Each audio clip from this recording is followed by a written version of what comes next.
Right, so I'm very honored to be here and very excited at the tremendous learning opportunity for me, speak for myself. Leonard is going to chip in a moment, but we have, as you'll see, very diverse people in terms of Singapore, all working at trying to make progress on a monumental challenge, which our keynote will remind us again. So maybe what I should do is just spend a moment very quickly talking about Michael, just a few words. He's at ETH Zurich. He's a professor of consumer behavior. He works on a bunch of stuff. I think he studied psychology, economics, very important, very powerful combination. I'm an economist, obviously is a biased comment. Risk communication.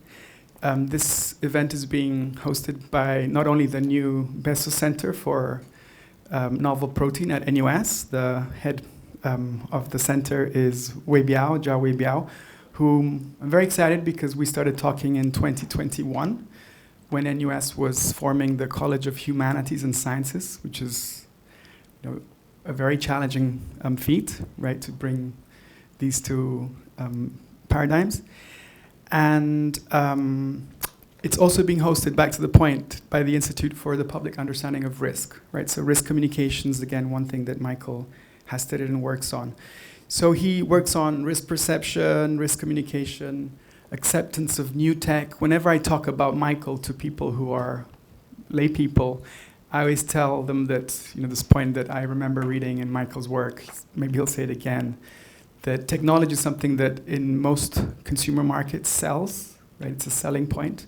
But when it comes to food, people don't want tech in their food. They want mama or grandma's food, right? And so I think I'll stop here and pass over to Leonard. Hi, good afternoon. Thank you so much for coming to this afternoon's session. We're really, really excited about learning from everyone and meeting everyone. And so, especially since this is the third day of Chinese New Year, so I know that some of you had to brave the sunny weather to actually be here with us. But I'm sure that many of you will find this afternoon to be a really valuable learning experience, right? Okay, so my name is Leonard Lee. I'm the director of the Institute for the Public Understanding of Risk at NUS. So essentially, as what Alberto said, so essentially our team studies risk perception, risk communication, and we look at different areas of risk, including technology risk, environmental risk, and health risks, right? So later we'll tell you a little bit more about the Institute, but for now, I'm going to suggest that, just as an icebreaker, since we don't have that many people in this room, well, actually we have a critical mass, why don't we just go around to introduce yourselves and say a few words, like where you are from, what you're interested in, and so on, right?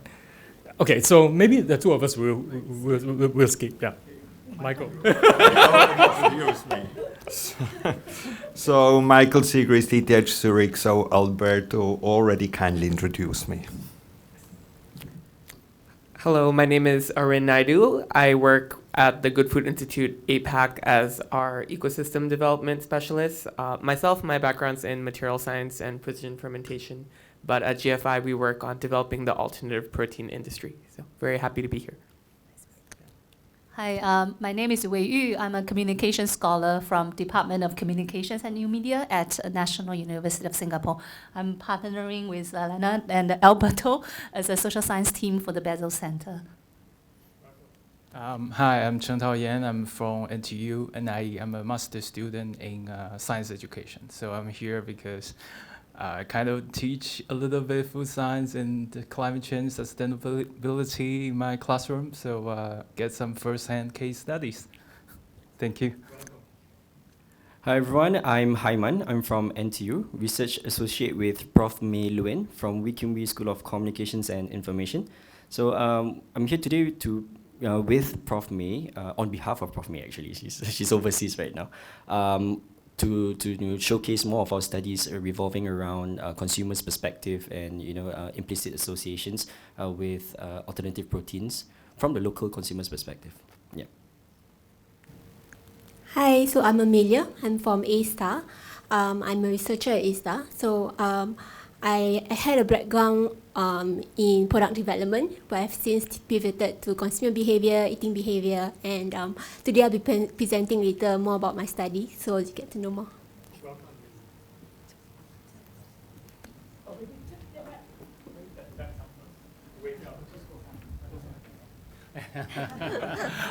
Hi everyone, my name is Zhou Weibiao. I'm heading the Department of Food Science and Technology at NUS.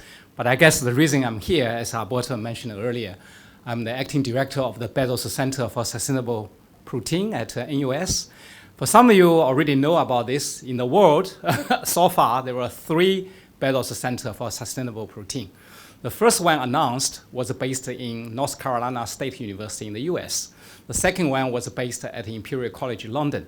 Happened to be the last week, the whole week was a kickoff event in London. So I just returned from there. And it was a splendid event. I think we got a lot to do, not only here, but also together with the other 2 centers. But within the center, there were 6 different platforms. One of them is what the focus of today, consumer behavior and consumer risk, consumer acceptance, which is, I think, when we list the 6th platform, it's listed as number 6, but it's the most important one.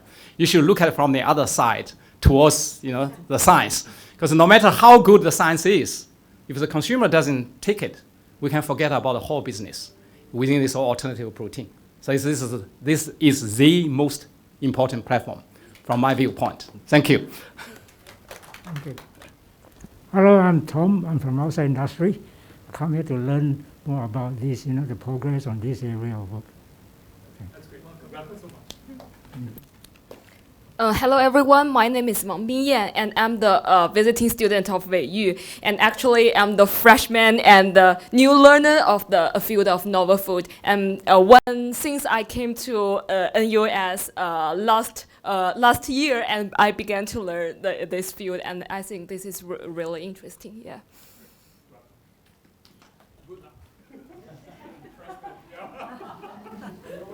Hello, Roman Carrasco, Department of Biological Sciences. My interest is on food production, sustainability, reconciling it with biodiversity conservation. So also quite interested on sustainable diets, and looking forward to collaborate. Hi, good afternoon. I'm Chloe. I'm a research assistant from the Department of Biological Sciences under the supervision of Prof. Roman. I'll be speaking later about our study from the past year, and very excited to meet everybody. Thank you. Thanks so much. Hello, everyone. My name is Marla Orenstein. I'm a visiting scholar, visiting fellow, visiting something at IPUR. I'm doing a project right now on how AI may be useful for understanding environmental risk, and that's it. That's me. I'm Olivia. I work with Leonard at the Institute for the Public Understanding of Risk. I work on risk communication, risk perception also, in particular in climate mitigation and climate adaptation. Hi, I'm Mei Hui. I come from the Department of Food Science and Technology. My boss is there, so I just need to be here to show him that I'm working on the 3rd day of Chinese New Year. But I'm also part of the Bezos Centre. I'm actually at the nutrition platform, but sometimes I traverse to different places, like, for example, important social sciences, and also maybe at other places as well. I'm here to also support Chloe, who is the actual person that will be presenting the collaboration that I have with Roman later on. So thank you all. Hi everyone, good afternoon. My name is Jared. I'm from the Institute of Public Understanding of Risk as well. I'm the communications manager there. So my background is in public relations and communications, and I work with our colleagues on communicating some of the key things that, some of the projects that we do. Welcome everybody. Hi everyone, my name is Mingwei. I'm a first-year PhD student at NUS. I'm in Alberto's group, and my research interest includes climate change, energy markets, and carbon markets. Very glad to be here, since it's a great opportunity for me to acquire knowledge and learn from everyone. Thank you. Hi everyone, I'm Zhihao, and I'm the 4th-year PhD student in economics. Actually, I'm a student of Alberto, and before I joined NUS, I helped Alberto read some literature on the food choice. I'm very excited in this area, so I'm very excited to be here to learn from you today. Hi everyone, I'm Wingek. I'm an intern at IPUR. So yeah, really excited and looking forward to learning from everyone today to improve myself and the world. Hi everyone, I'm Meng Xi. I'm the assistant manager of IPUR. I'm here to support my boss and my colleagues, and also very happy to learn new things today. Thank you. Happy New Year, everyone. Hello, my name is Chen Yaqi. I'm a visiting PhD student from China, work with London. My research interests focus on AI healthcare service. I'm happy to spend this afternoon with you, all of you. Thank you. Good afternoon, I'm Cha, and I'm a research fellow at IPUR, and my research topic mostly focus on environmental risk and climate. And today I'm be here to learn a lot from you all. Thank you. Hello everyone, Happy New Year. My name is Jia Wen. Is also the research fellow at the IPUR. And my research is focused on the risk perception and the risk communication in health domain. Today to be here because we have the big guest, Michael Siegrist here. And recently I read a lot of your papers. So glad to be here to listen to your lectures. Yeah, thank you.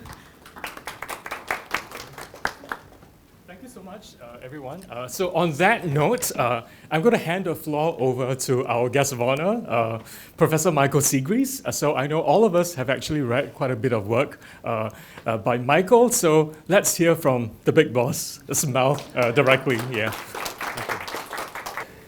So thanks a lot for this very kind introduction. So you have read many papers, as you said before. So it's a challenge for me to bring new insights here, I guess. And some of you have already listened to some of the talks, so I apologize for some repetitions, but I'm sure there are some new insights that I can present afterwards. So just bear with me, and then we'll see. And I would like to thank very much Alberto that he was organizing this workshop on short notice, because traveling to Melbourne for a conference and thought it's a good idea to be here a couple of days here without realizing that there is Chinese New Year's. But I learned quickly that this is happening here, and I'm very happy that so many people showed up. So I want to touch first on some challenges of reducing meat consumption. That's one of my favorite books here. Published in 1885, and the title is Why Not Eat Insects by Vincent Holt. So he was arguing there is no reason not to eat insects, because insects, they eat mostly plants, so why should you be disgusted? You should be disgusted if you want to eat lobsters, because what do lobsters eat? They eat very dead fish. So it's not really appealing what they eat, but we are not disgusted by lobsters, but by insects. He was not that successful, I would say, because not many people eat insects today. They were not convinced by his arguments. So 15 years ago, a guy from the Netherlands, Wageningen, Van Huys, he was coming up with the very same idea. Why not eat insects? So he came also up with the very same arguments. He was also not that successful so far. We see why later on. Here you see an advertisement from Germany. Pflanzenfleisch Obodo, this means plant meat. Obodo is the brand. You see it's from 1908, so they were basically here advertising a plant-based meat replacement. Very similar arguments as industry is coming up today.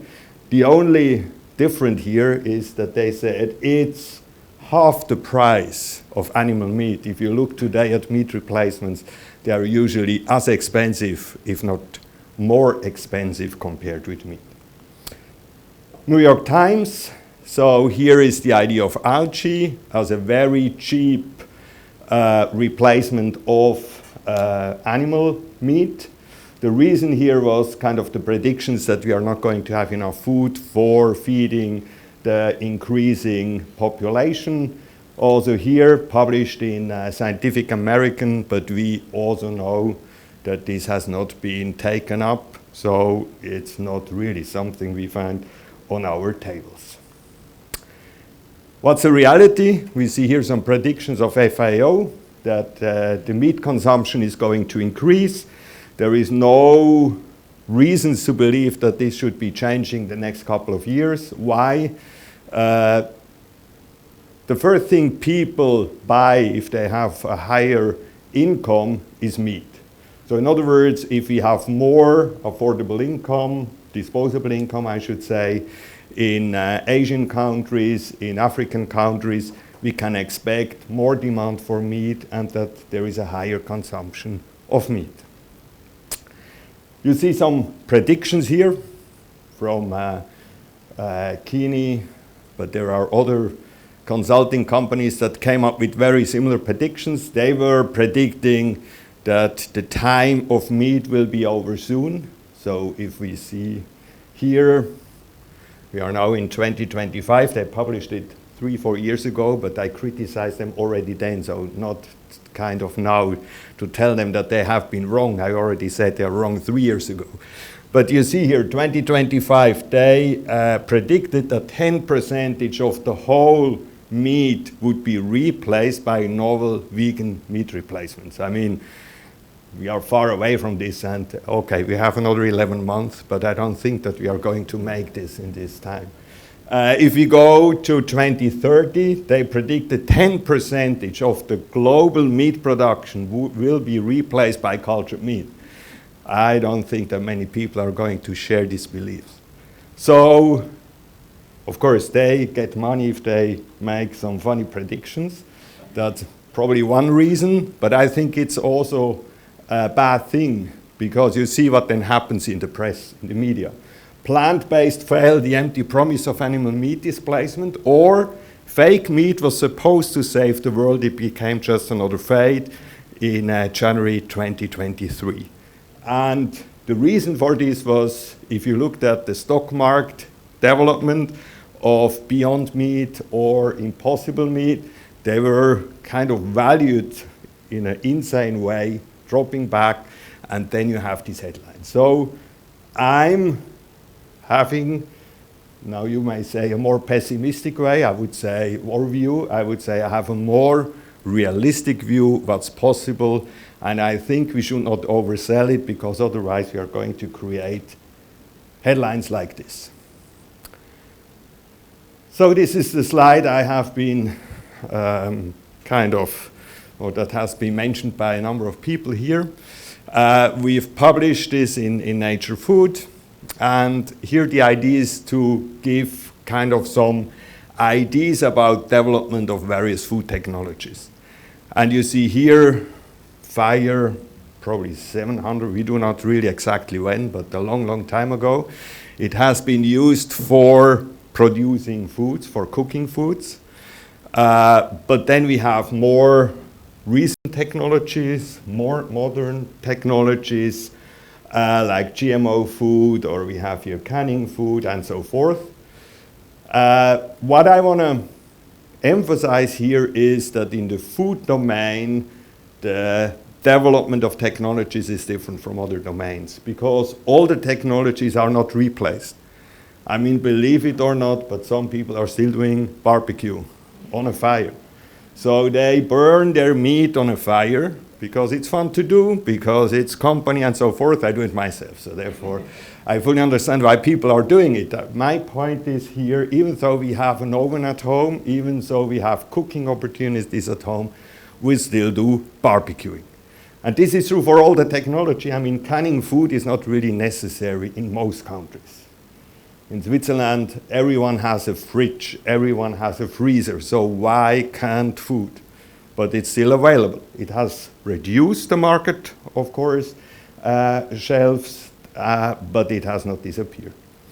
If you go to other domains, I mean, horses, they disappeared after the car was so successful. Or if you go to the IT domain, nobody's using punch cards anymore. And most of you don't even know what punch cards are. So these are kind of paper things where you have holes in it that are basically used for data storage, have been used 30, 40 years ago, still was in place. But this has been completely replaced by novel technologies. Nobody's using it anymore. But here we have some additional possibilities, but they do not completely replace the old ones. And that's something we should keep in mind if people, like in the slide before where I've shown kind of the predictions, where they think we would have fundamental changes in the food domain like in other domains, I very much doubt that this is going to happen. I think there are more slower changes. I'm not saying there are no changes, but they are much slower in nature and not disruptive. So we looked at different possible ways of replacing meat. And here, if I say perceived, then this is always from a consumer perspective. I'm not saying this is true. It's how consumers perceive it. They perceive these highly processed meat analogues to be less tasty than meat. They do not perceive it as healthier than meat. And most troublesome, they even do not perceive it to more environmental friendly than meat. I mean, think about it. The unique selling proposition of this product is it's more environmental friendly, and people do not perceive this advantage. So that's why we then said, well, probably acceptance as a replacement is medium here. We should also here say, not perceived as healthier than meat. Some of you may have heard of the NOVA classification. I think it's bogus, but that's not the question. The question here is, or the thing is, it's accepted by many governmental agencies, also kind of intergovernmental organizations believe in this NOVA system. And in NOVA system, they would classify all these products as highly ultra-processed products that are perceived to be unhealthy. So therefore, you even have there some problems created here by some scientists. Cultured meat, if you look at how it's perceived to be unnatural.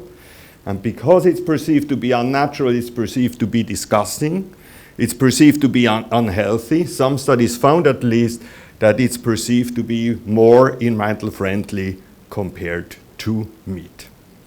Of course, we should not forget that these are surveys about concepts, because you can still not really do a sensory science experiment with samples. You cannot really tell what's going to happen about the efficiency, taste, texture. Of course, there are hopes that it will be produced in a more efficient way. And this can be expected, like in all technologies, that over time they become more efficient.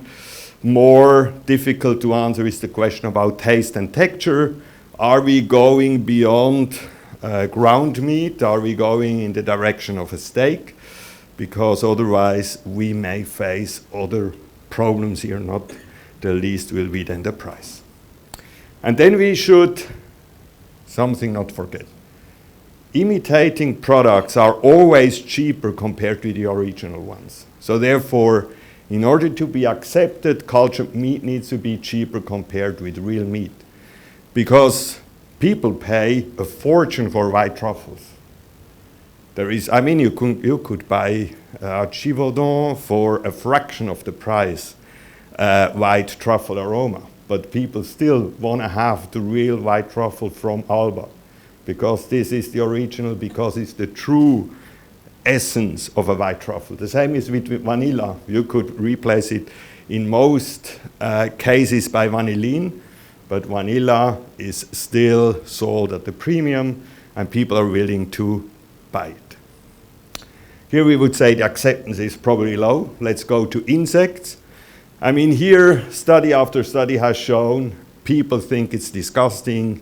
It's not tasting great. We also have to say many of the products that have been in the market, at least in Europe, you had a phase, I would say 8 years ago, where in the Netherlands, in Switzerland, you could buy, even in our retailers called Migros, you could buy insect products. They are not available anymore because they were just not successful.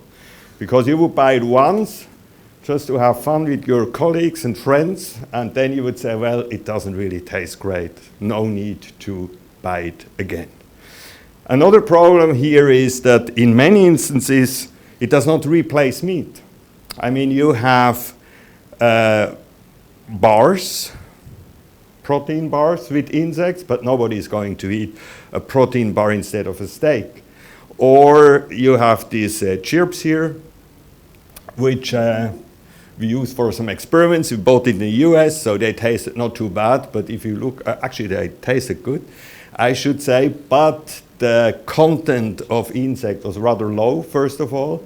And second, you have had so much flavors here that really covered any possible side effects of insects that this was okay to eat.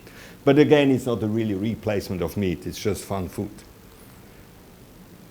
So here we've got basically, I'm not going in details, just one thing. I have not mentioned conventional plant-based proteins so far.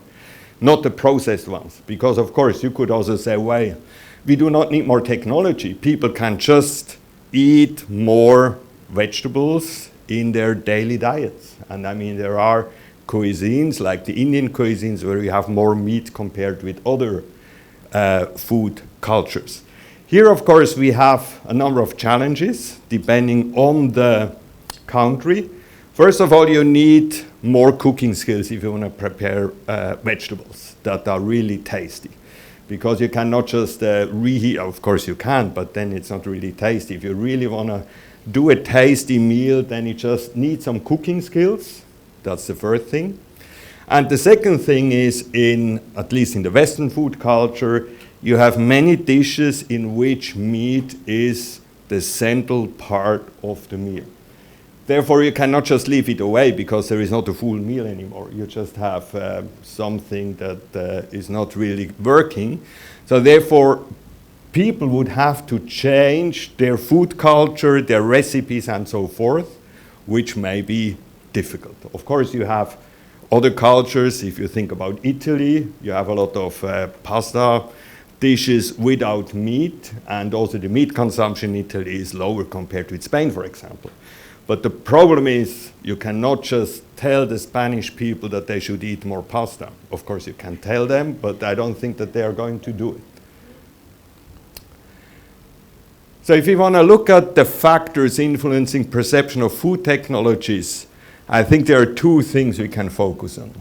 Here we've got the food technology aspect. So in other words, we can see, well, do people perceive, for example, cultured meat as natural? Do they perceive it to be disgusting? So all these variables here are related to a specific food technology. And this may be useful to understand what is going to influence the level of acceptance. But then you also have characteristic of people. So this is not related to a given technology, but to the person per se. I mean, some people are easily disgusted. I mean, some people would say, well, if I receive a meal from a person I do not know, I'm a little bit disgusted in eating this. Other people would say, well, free cookies, who cares? I'm going to eat it. So therefore, you have different levels of disgust sensitivity. Or you've got food technology neophobia. So some people are much more concerned about novel food technologies compared with others. And then, of course, you have cultural values that also may shape the acceptance.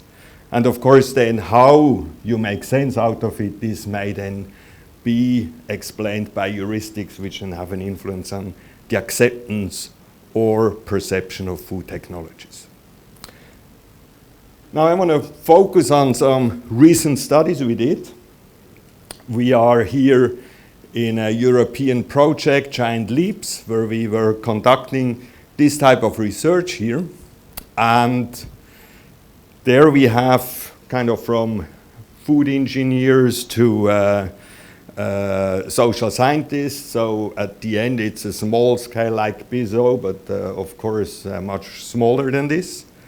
And here the idea was, well, if we develop plant-based meat alternatives, shouldn't we focus on the ingredients for these products that may be perceived most positive by consumers?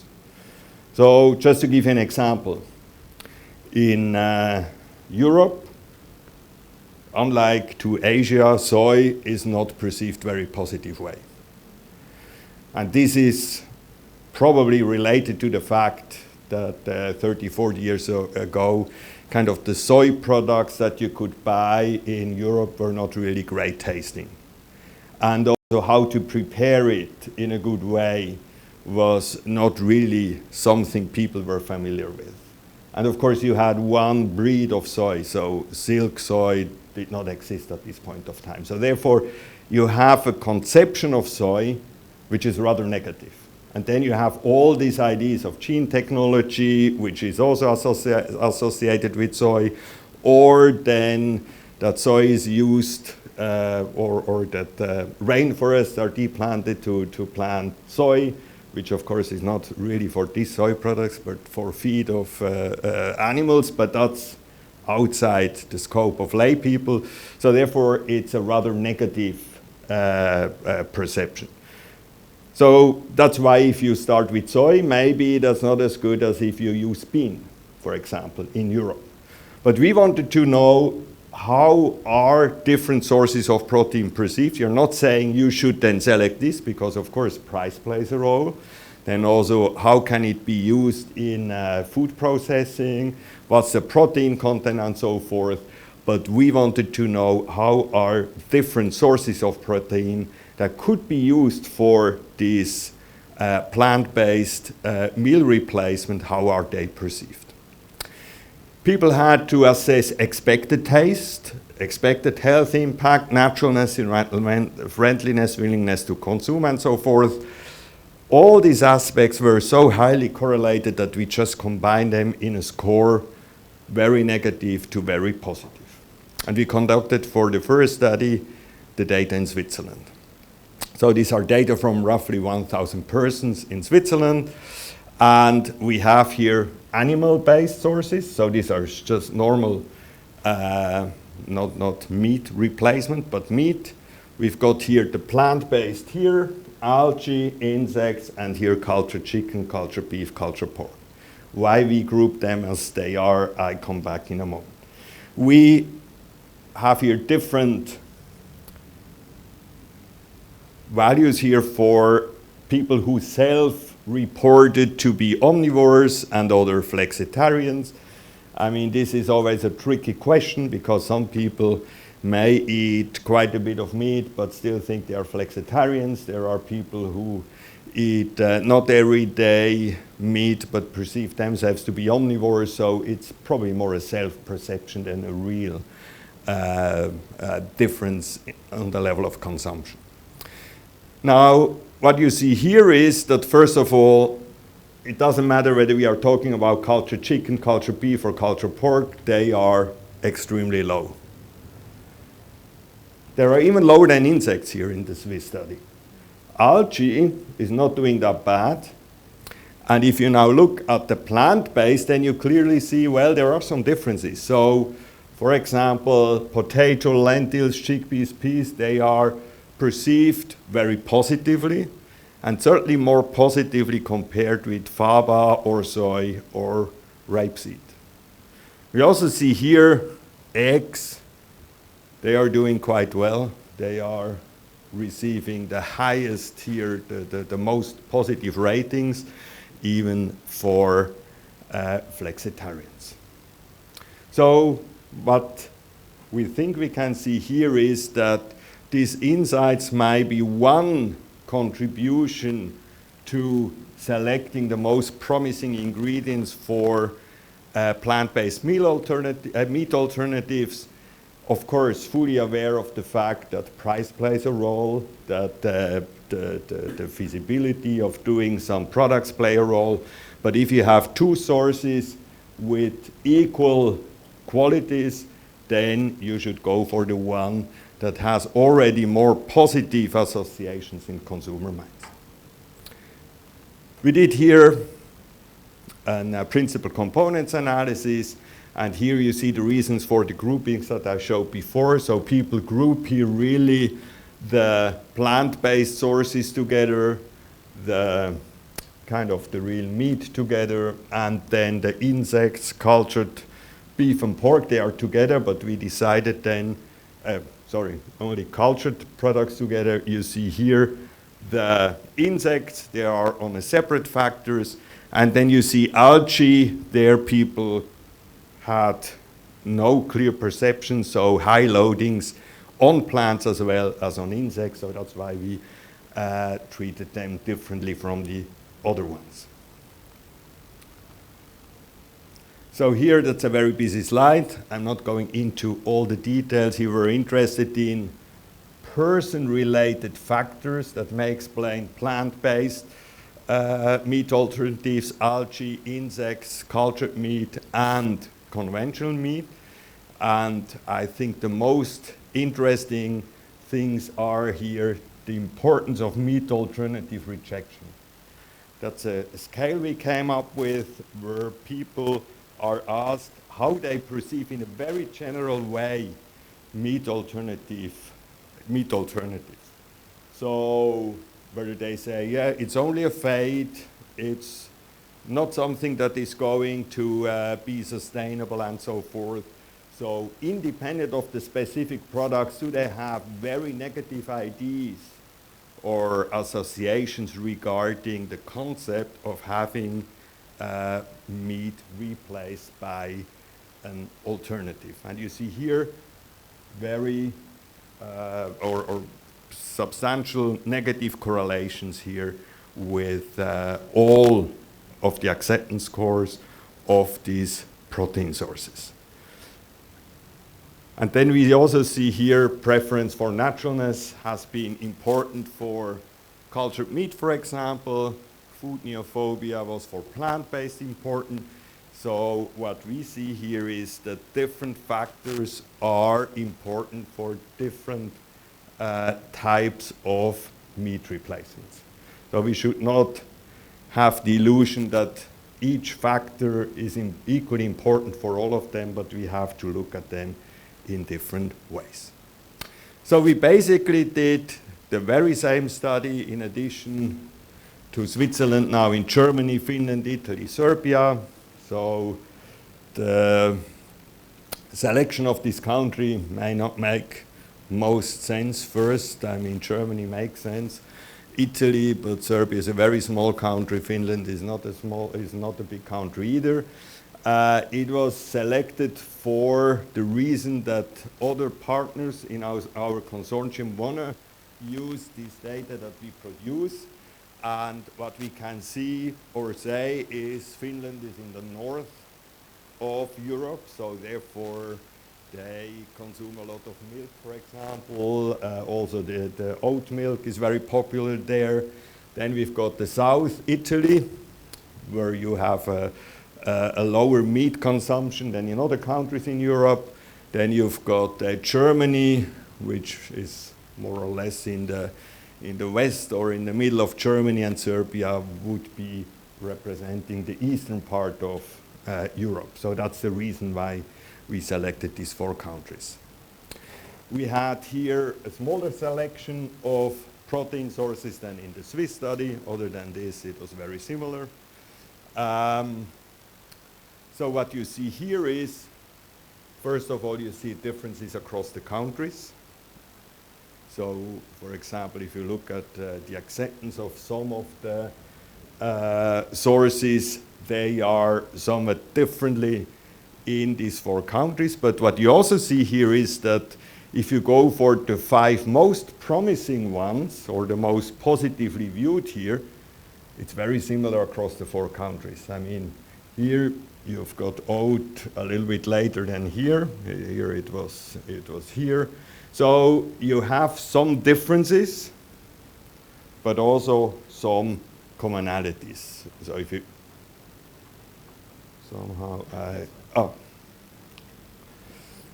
So my take-home message here is, first of all, you should be cautious in generalizing findings from one food culture to all the others, because you have differences, which are not that surprising.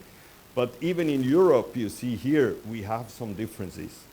They will be even larger if you go to the US or Asian countries and so forth. So therefore, we should be cautious in generalizing acceptance scores of certain products from one country to other countries.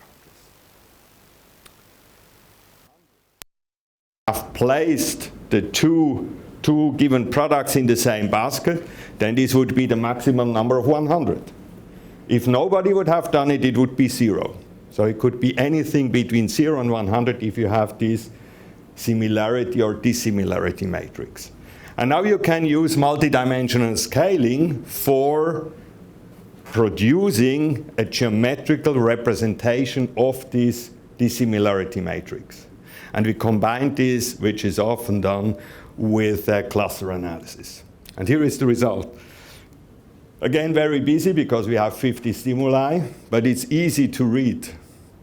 Because what you see here is, here, we've got all the animal-based one, and we have here yogurt, we have here butter, we have here cheese. So in other words, the milk-based products were grouped together that were somehow refined. And then we've got here all the different milks. So be it low-fat milk, whole milk, and so forth. And then we've got here the milk alternative.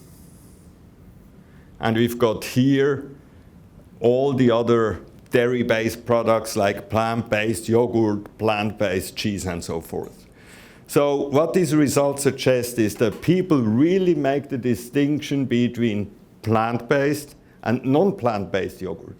And this is even true for the milks, where you see here, they are, soy drink is here, coconut drink is here. Even for the milk, where we would say we have the highest acceptance in Europe when it comes to replacing dairy products. When it comes to cheese, it's very low for good reasons, because the cheese just doesn't taste good. I mean, the taste is awful if you are honest about it. It's really, really not something you would want to call cheese to begin with.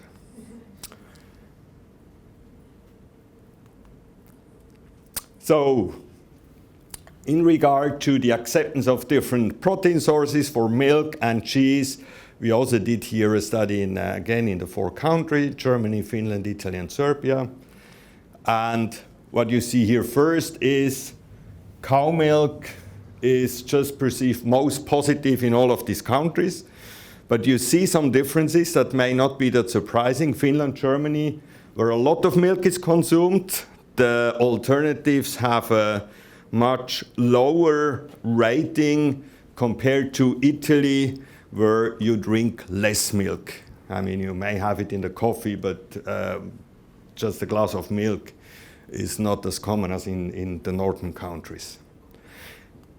And if you look here at the alternatives here, then you see that oat, for example, is not doing that bad. Also here, some similarities, but also dissimilarities between the countries.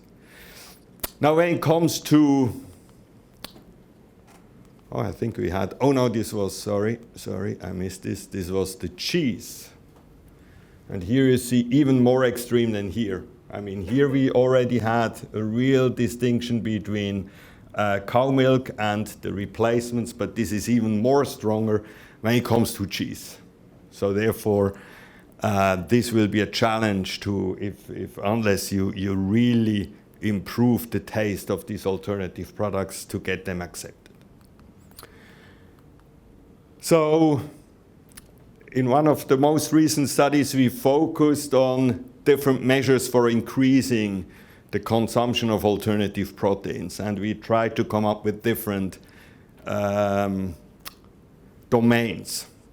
Of course, you could say, well, if we improve animal welfare, then this not only has the effect that this is good for the animals, but also the price of meat is going to increase.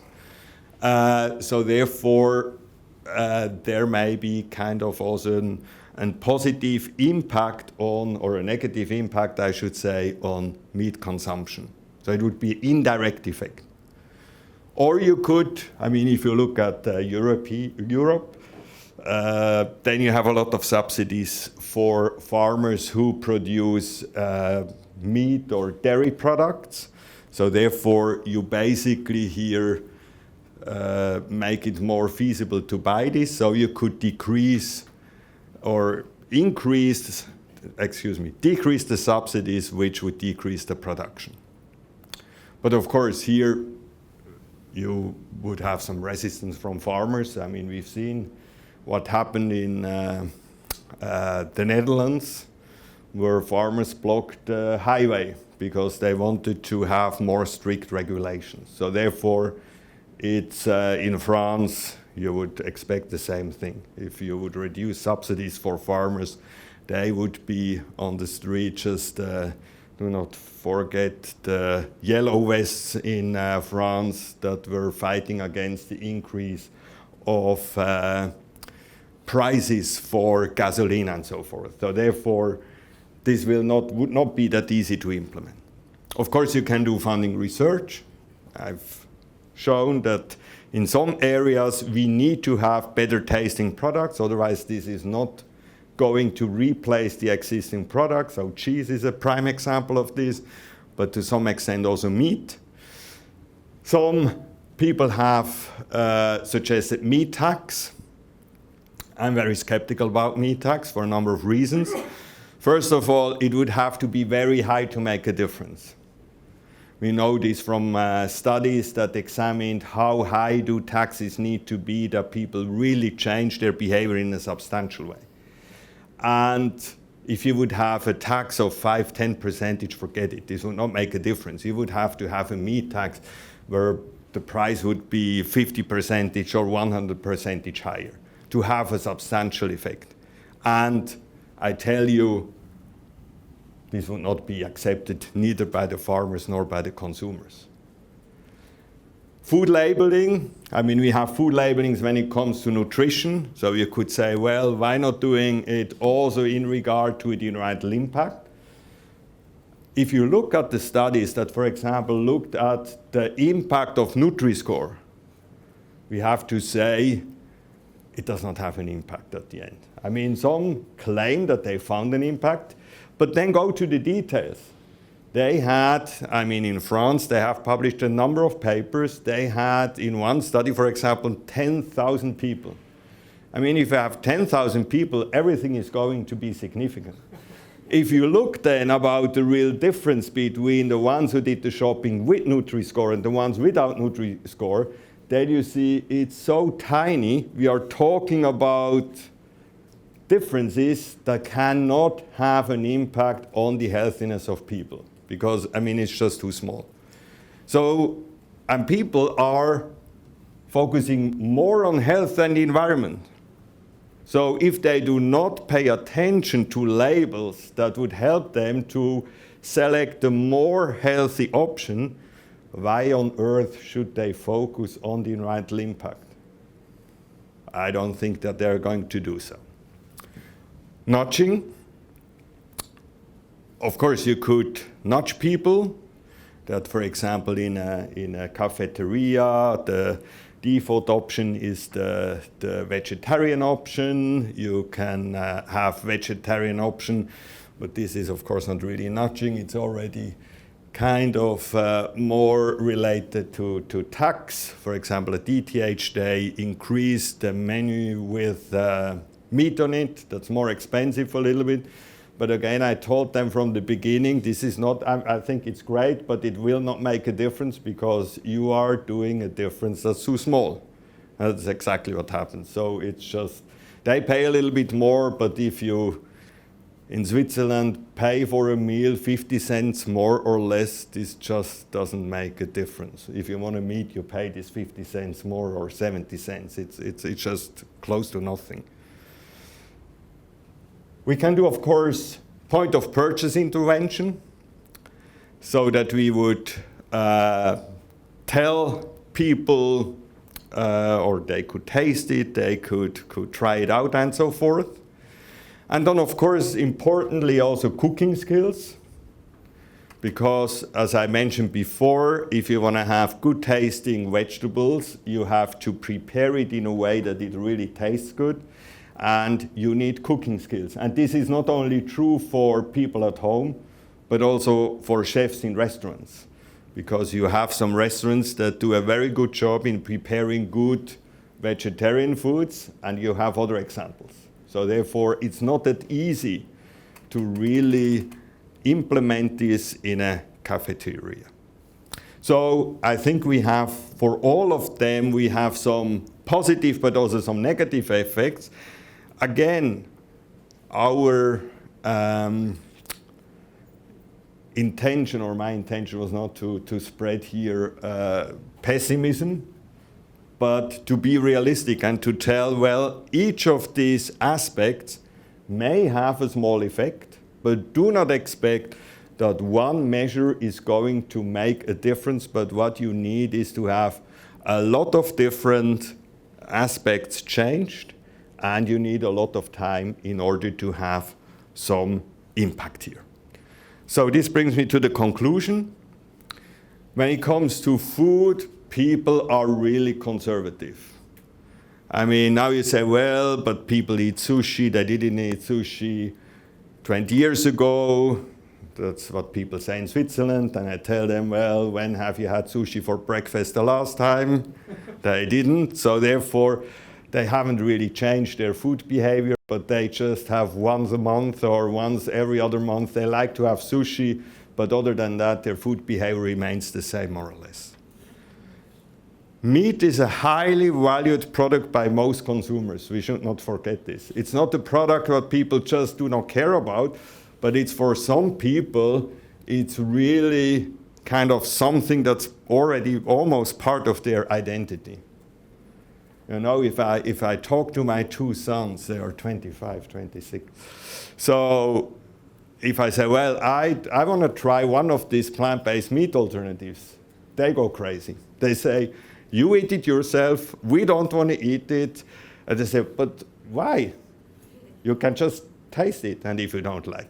They are already getting sometimes aggressive against vegetarians, say, but that's good, it's more meat for you. You have to view it like on this perspective. If they don't eat meat, then it's more for you on the table. So you see, it's kind of some emotional reactions that you are very, very soon coming in. And it's always from both sides. It's also from vegetarians sometimes, very emotional.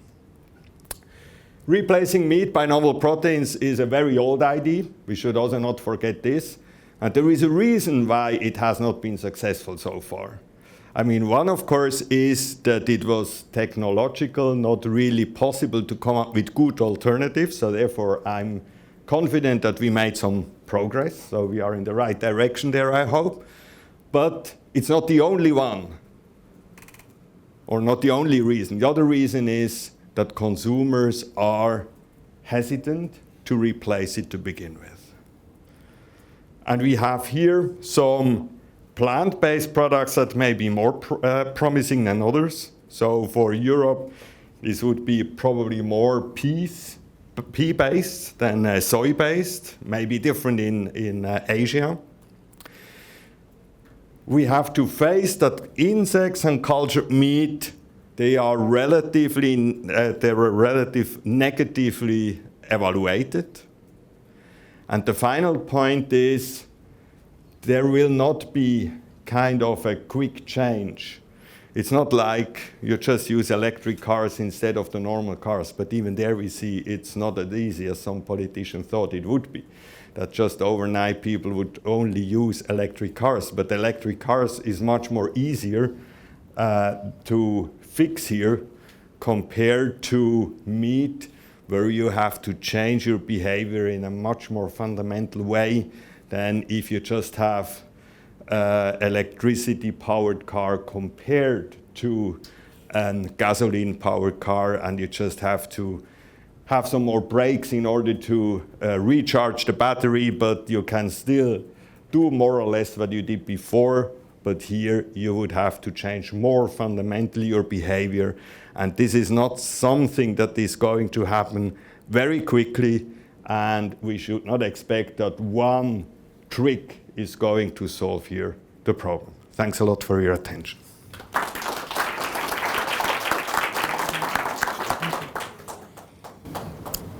So we started a little late, but Michael has put us back on time. But let's spend more time with Michael and maybe have some questions. What do you think, Leonard? We can have some questions. Yeah, I have to. So not let It's you go yet. a heavy thing here. Thank you so much. I found this fascinating, and although I'm not a researcher in this area, I like to eat and I like to cook. So obviously I have thoughts. I'm curious if you had pulled apart any of the willingness to replace with respect to the function that the food serves. When I think about something like different kinds of dairy, there's different things that I need it for at different points. Perhaps I want to get protein out of it. Perhaps I want it under cereal and for taste. Perhaps I want to use it to emulsify things when I'm putting other things together. These are very different properties that I might be looking for and at different times, and would certainly, from my perspective, affect my willingness to use a substitute under different circumstances. So when it's just sort of like, here's your milk, there's almond milk, there's soy milk, which one are you going to go for? I wonder if that's fine enough to get at the distinctions that people actually make when they're reaching on the shelves for something. So, thanks a lot for your question. I mean, first of all, I agree that this is a simplification. I agree that if you would do a cake, then maybe margarine and butter does not make too much of a difference compared to if you use it as bread on bread. The problem here that we face here is that you have so many possibilities that it becomes almost impossible to really come up with data that could be used. So first of all, I think, and that was our most interest here, is do we have some ingredients where people have more positive associations with the idea it's easier to convince them to buy these products. I be with you that it may be easier to change it in processed foods compared to non-processed foods. And the occasions, that's certainly something one should focus on. I also agree on that. We could not put everything in one study because there would be just an overwhelming combination of stimuli.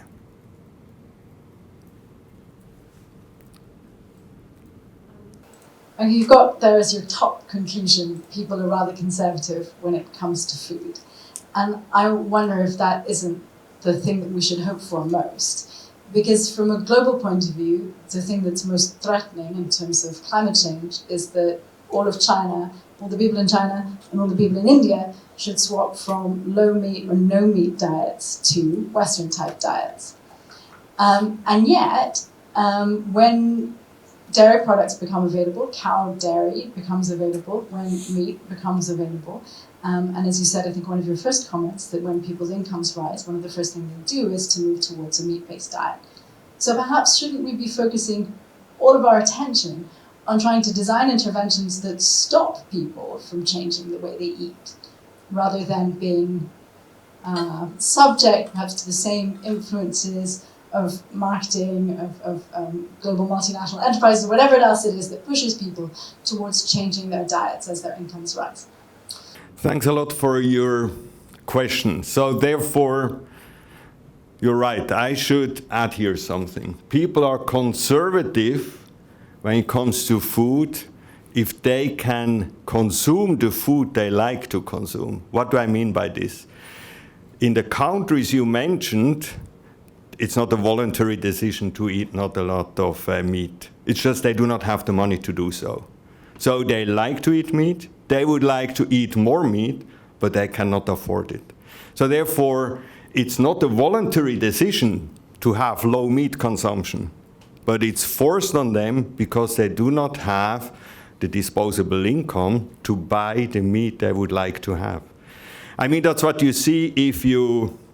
I have once listened to an interesting talk by anthropologist or evolutionary whatever, and he was doing research with really people without having too much connection to the Western civilization.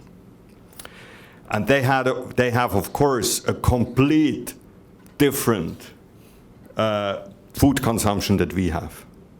But the thing is, it's boring as hell, because they eat almost every day the same thing.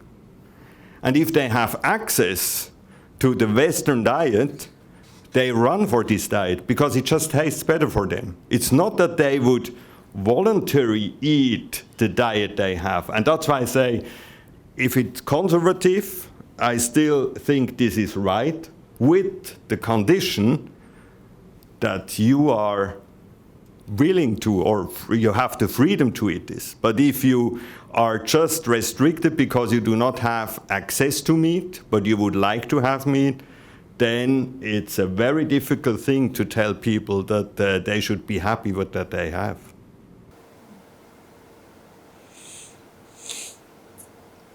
I think. Other questions? Comments? I have one quick question. How can we inject people's minds, or some people's minds, the notion that the animal products that we serve them aren't perhaps that natural? Right? So we read to our children, in one of my slides later, we read a book about the happy cow and the happy farm. Right? And teachers who talk to children about industrial farms, parents come and complain because you're messing with their eating choices, and parents are obsessed about what their children eat. How can we attack the naturalness of what people think is natural? Antibiotics. And so, who of you has been in a slaughterhouse?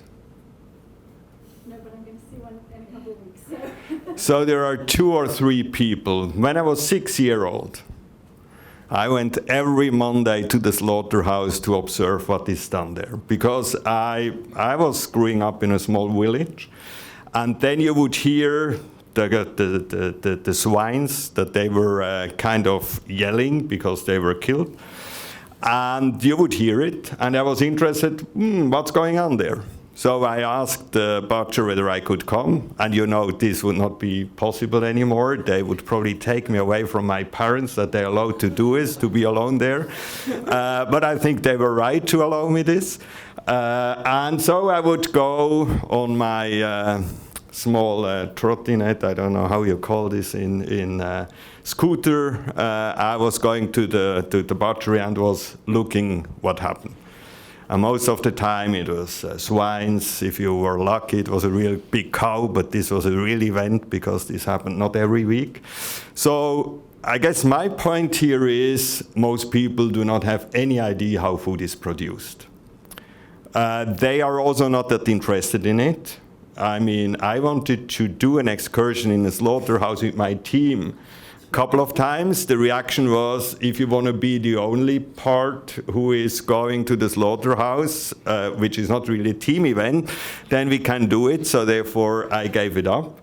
So people are not really interested in being confronted with things that they do not like. We should also say that if you look at the food industry, they are also kind of emphasizing this wrong perception of food production.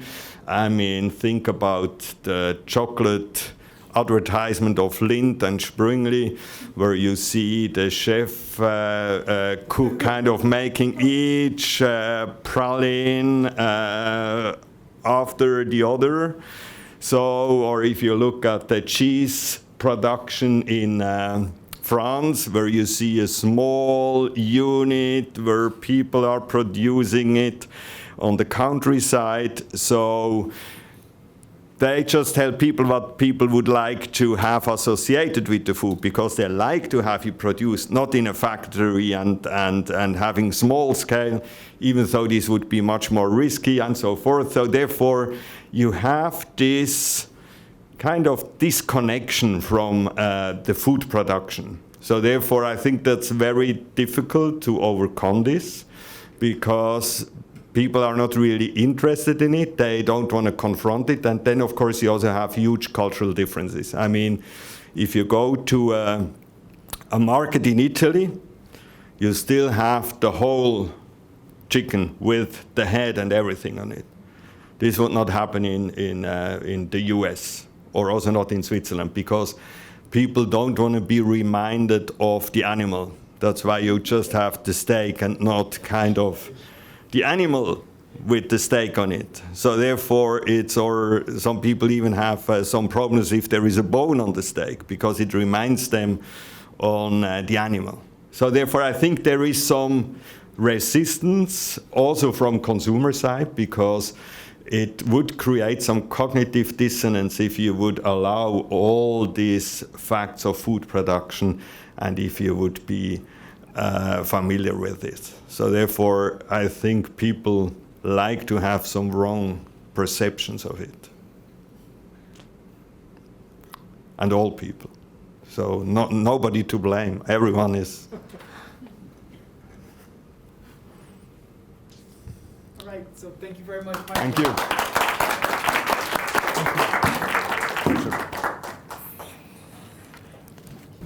Okay, so good afternoon, everybody. Thank you for having me here.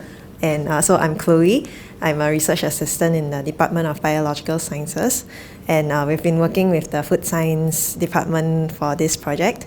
So let me just quickly...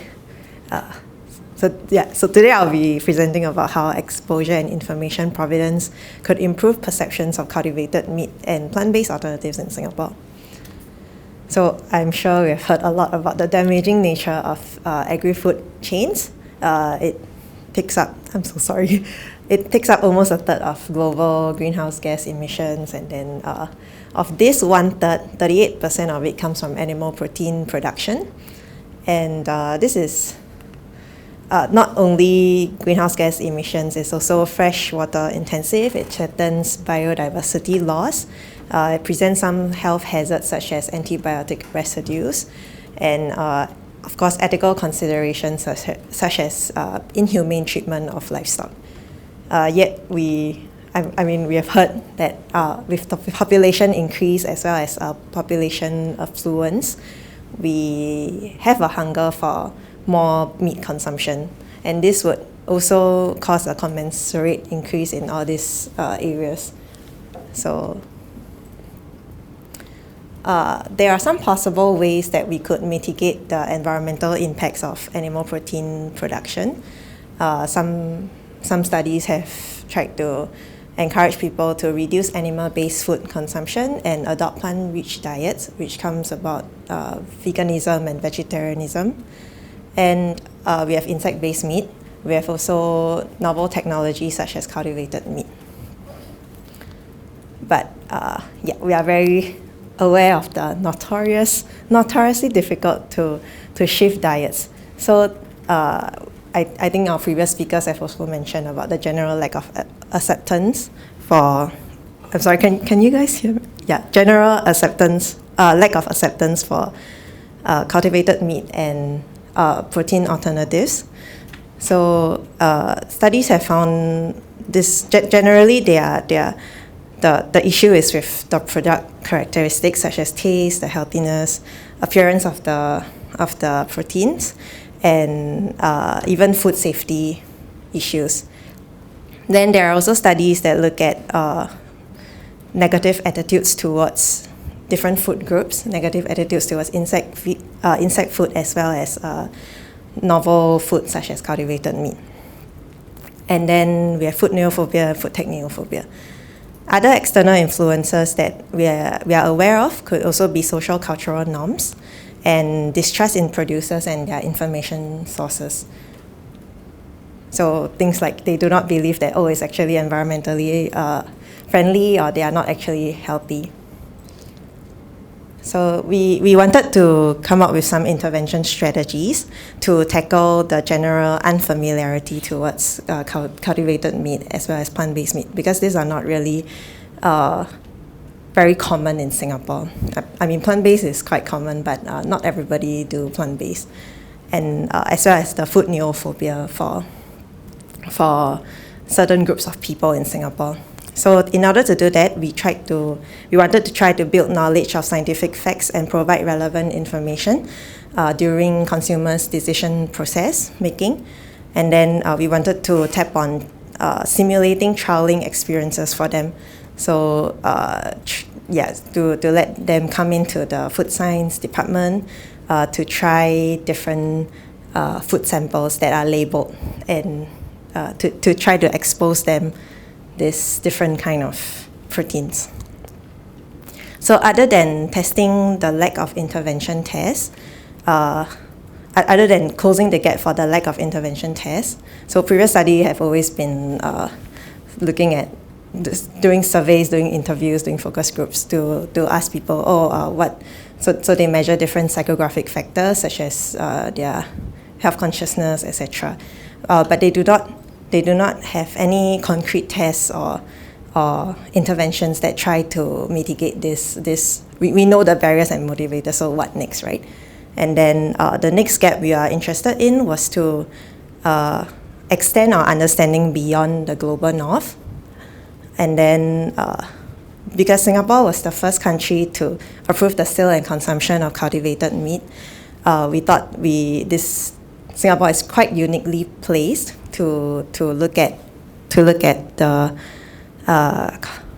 perceptions of cultivated meat. Then there was also a lack of comprehensive investigation on underlying psychographic factors in conjunction with intervention tests.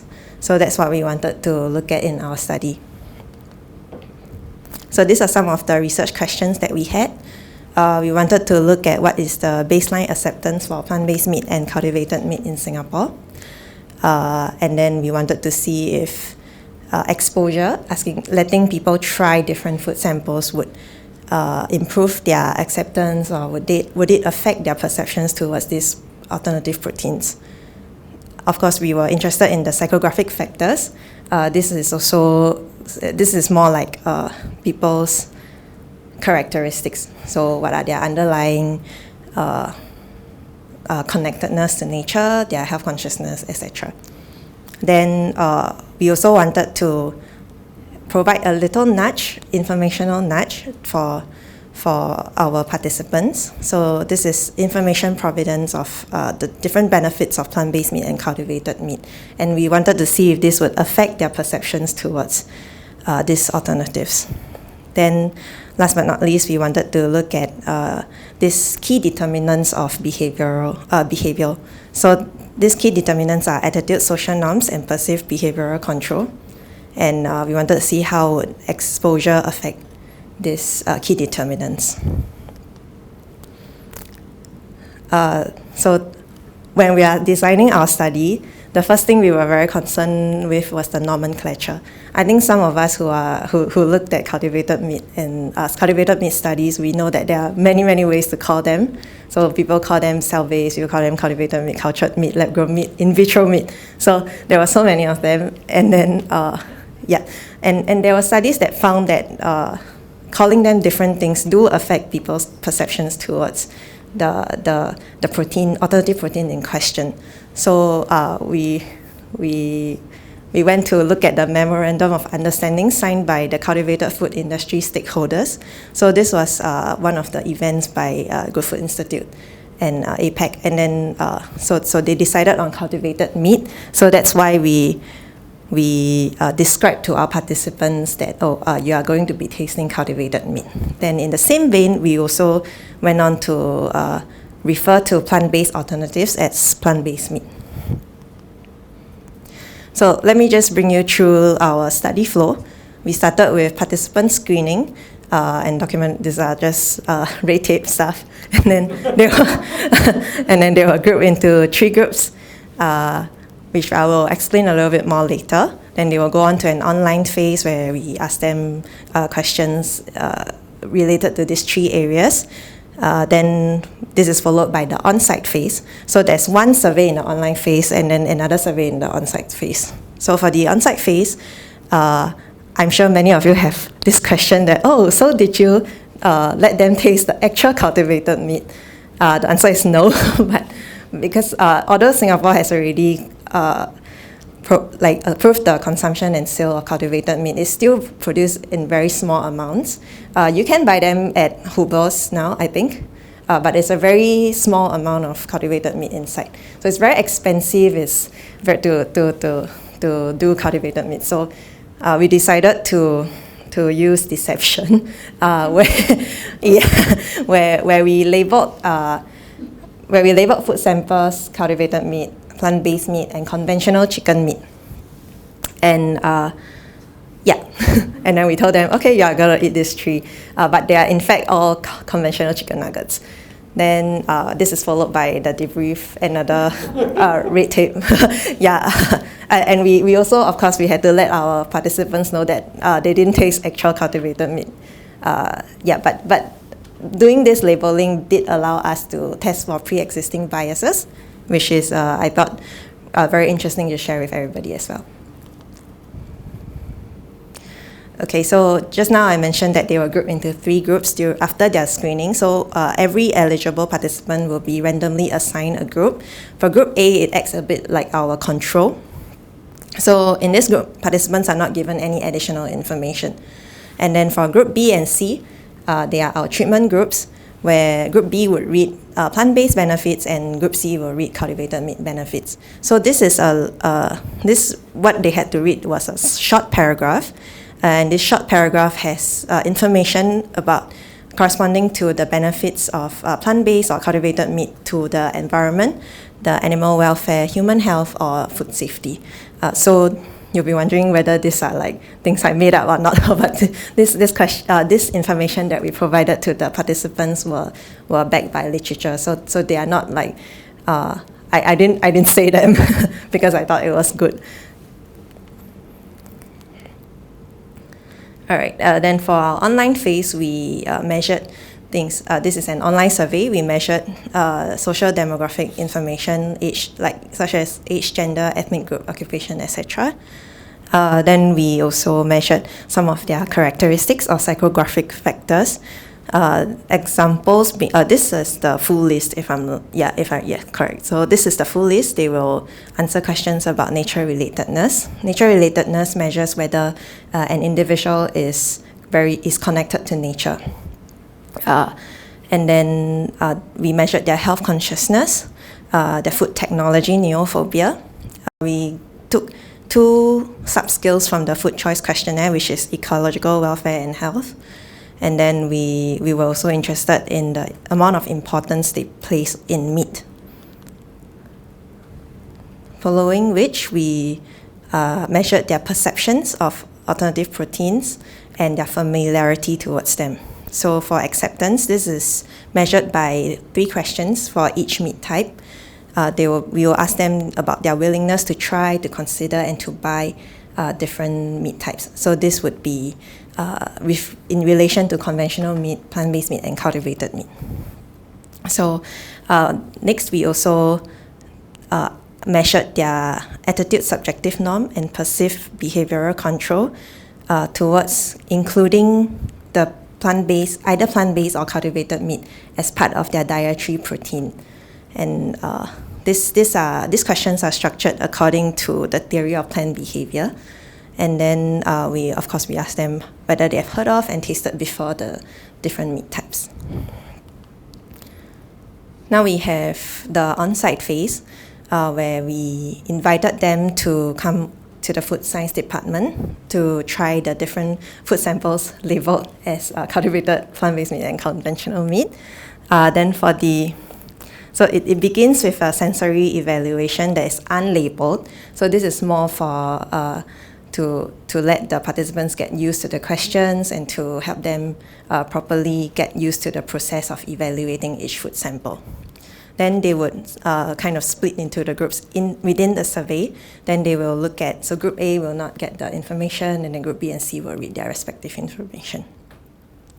After reading this information, they are asked if they will be samples, and then they will answer questions that are similar to the online survey. So this would be the acceptance and the key determinants of behavior.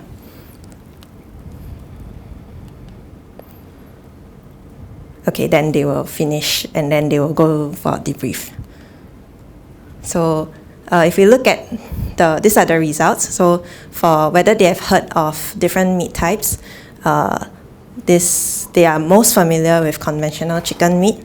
So they have heard and they know the meaning of conventional chicken meat, followed by plant-based, then cultivated meat. Then this is for whether they have tasted before each meat type. So most of them indicated that they have tasted conventional chicken meat before, followed by plant-based and then cultured meat. To answer our first and second research question, this is the acceptance score, and then there are different groups for each meat type.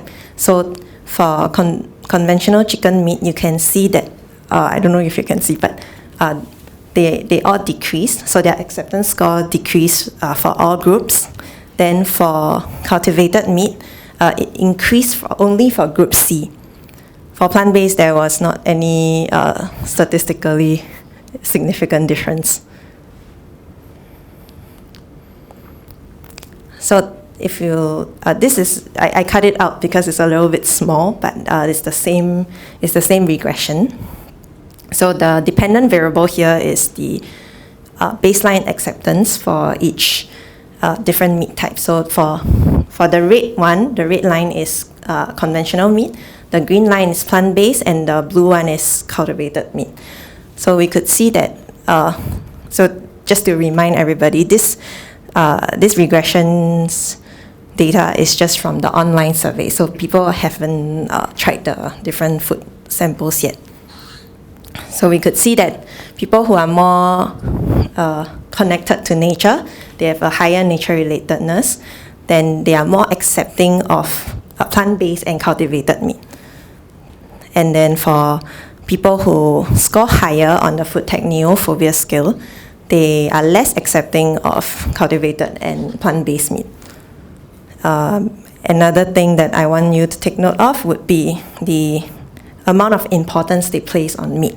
So if they place more importance on meat, they are more likely to accept conventional meat. And then over here is whether they have tasted the conventional meat and different meat types. And then for conventional and plant-based meat, if they have tasted them before, they are more accepting of them. For cultivated meat, it is not statistically significant, likely because most of them haven't tried actual cultivated meat. All right.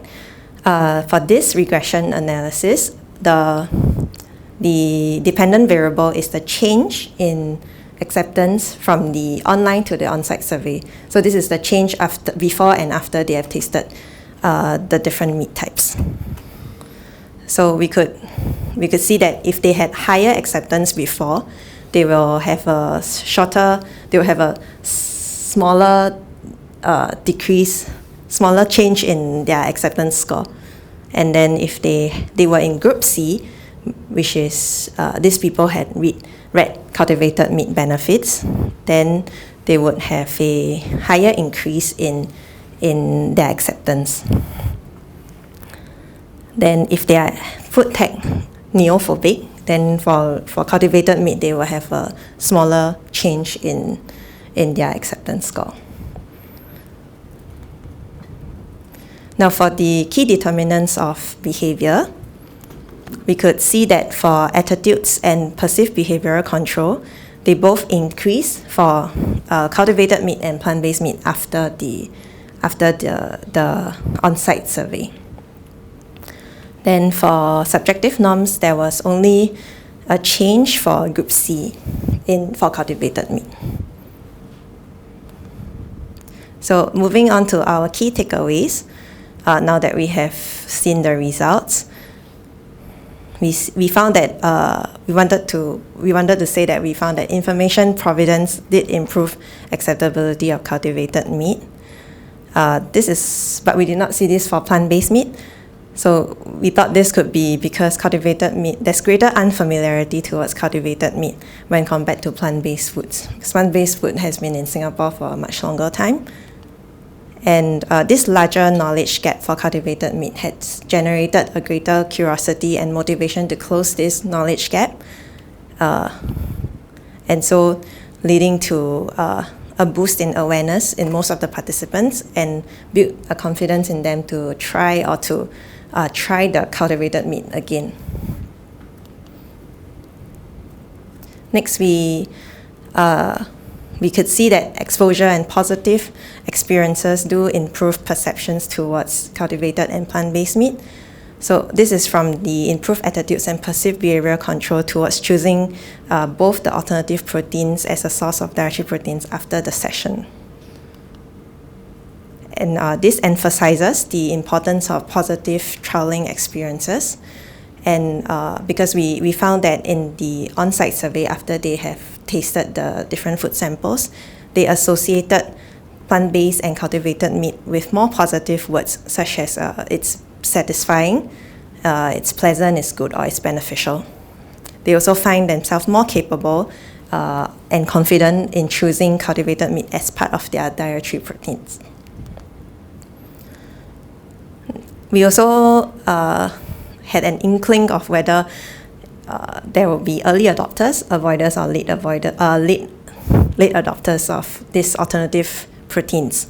So for people who are more connected to nature, so these people who scored higher on their nature relatedness scale, they are more likely to be earlier adopters. And there were studies that also found that people with higher nature relatedness, they had much more diverse diets. So these people included many different types of vegetables and different types of meat in their diets. For avoiders and late adopters, these are people who probably place more importance on meat consumption, and they probably do not like plant-based meat as much, but personally I do think that they might be more willing to accept cultivated meat. And then these people could also have strong food technology neophobia. So this is a group of people who are very afraid or skeptical about new food technologies.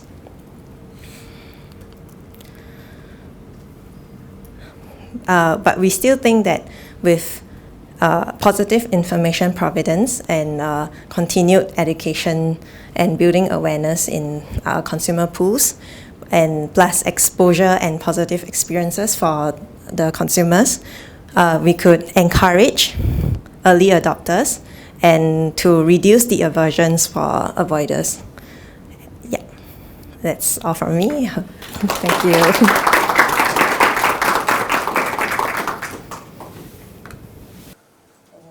Yes.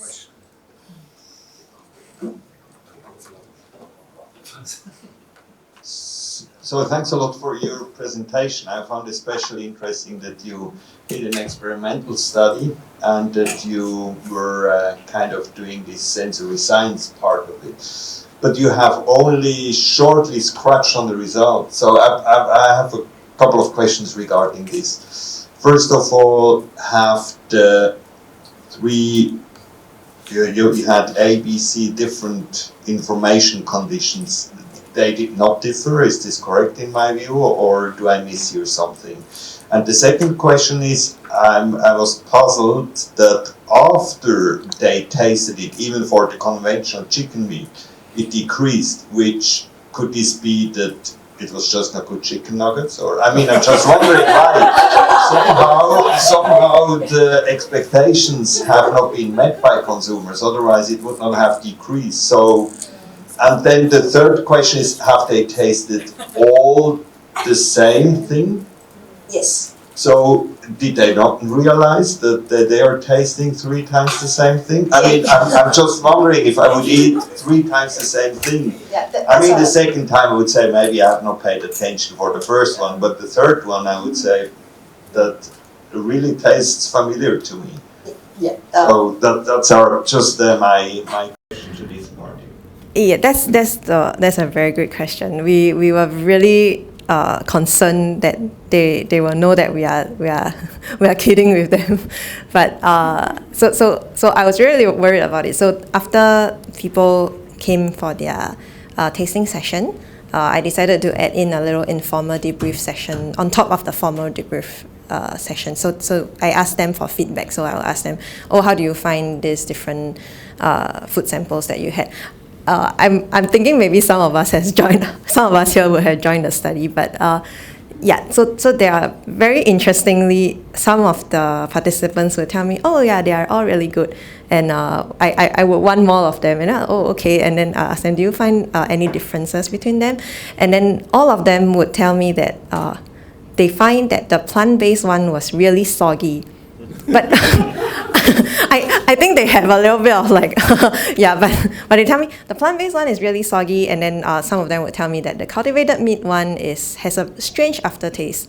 So yeah, I'm sure they are imagining it because we try to keep the samples really similar to each other. So so they will taste 3 samples, right? So for each sample, they are from the same piece of nugget. So we cut them into 3. So they would have been the same thing. Yeah. So they do have some pre-existing biases. We did measure some sensory evaluation data, but that wouldn't correlate to anything, right? No. So yes, we did tested whether they like each sample, but it's liking, how much they like each sample, how much they like the smell, how much they like the taste, etc. And then we tried to do a PCA with it, and then we didn't find any significant difference between, or like any trends, whether they find each of them different. Because I did ask them if this aftertaste or like this sogginess did affect their liking, and then they did not say, they say that they find that it's because they know that they are different stuff, so they like different aspects of it. So the acceptance score is not referring to the acceptance of this specific chicken nugget, but the general assessment whether they would accept plant-based meat. Yes. Oh, okay. So the acceptance scores were measured using 3 questions. So we asked them questions such as whether they are willing to buy, whether they are willing to try, or they are willing to consume it again. Yeah. So this it's an aggregated score. I think you had another question about the. I guess one thing is the randomization. Was it always first conventional chicken, then plant-based, then cultivated meat? That was the first question. And the second is, did it make a difference between A, B, and C? Between A, B, and C. So you mean the. No, yeah, sorry. A. Was there an effect of the information, that a main effect of the information? I guess that's my question. Yeah, so the effect of the information was only apparent in group C, and for cultivated meat only. Yeah, so if you look at this regression, so yeah, it only affected people in group C for cultivated meat. So we fitted 1 regression for each meat type. Okay. Yeah. And for the decrease in acceptance score, I had the same suspicion as you that it could be because they just didn't like the conventional meat enough. So we didn't really highlight this in our results either. This was just to report on what we found, but they did complain during the informal feedback that the samples were really cold. but it was intentional because we didn't want our samples to have different temperatures, which could also affect their perceptions. Yes. So just to add, actually, even if we match the taste, because it's all the same, and then when we collect their taste profiles, they also say it's more or less the same. We still have a lot to do because just by naming it something different and so on, it just changes the way whether they will accept it or not. So this is why we need you guys. So the food scientists can solve one part of it, but the whole picture is a lot more complex. Yeah, I do want to follow up on the information portion. So just now, both Olivia and Michael said, it's not necessarily better for health, right? So from a scientist's point of view, which information that you provided to the participants, which are both true and persuasive? In my opinion, which one was the most? We kind of pulled together the different information statements. So each paragraph that they read involves benefits about health, about environment, about food safety, etc. So I can't say for sure which one they were more. They put more importance in, but from some of my other work, I do notice a little difference for a little bit more importance placed on social cues. So if you tell them that young people are eating it, this is trendy, your family will accept you for eating this, then they do get a bit more like willing to try or willing to go for it. Yes. Hello, so just a quick self-introduction about myself. I'm Amelia. I'm from the Social Cognitive Computing Group at Institute of High Performance Computing. Quite mouthful, right? So firstly, so today I'll just share about some of a series of studies that my team and I have done, and all with the overall aim to empower children to make sustainable food choices. So firstly, let's understand why children are an important consumer segment to understand. So firstly, children are our future consumers. Food preferences formed in childhood continue to adulthood. So if you strive to develop sustainable food choices in childhood, they will persist and also occur when they are adults.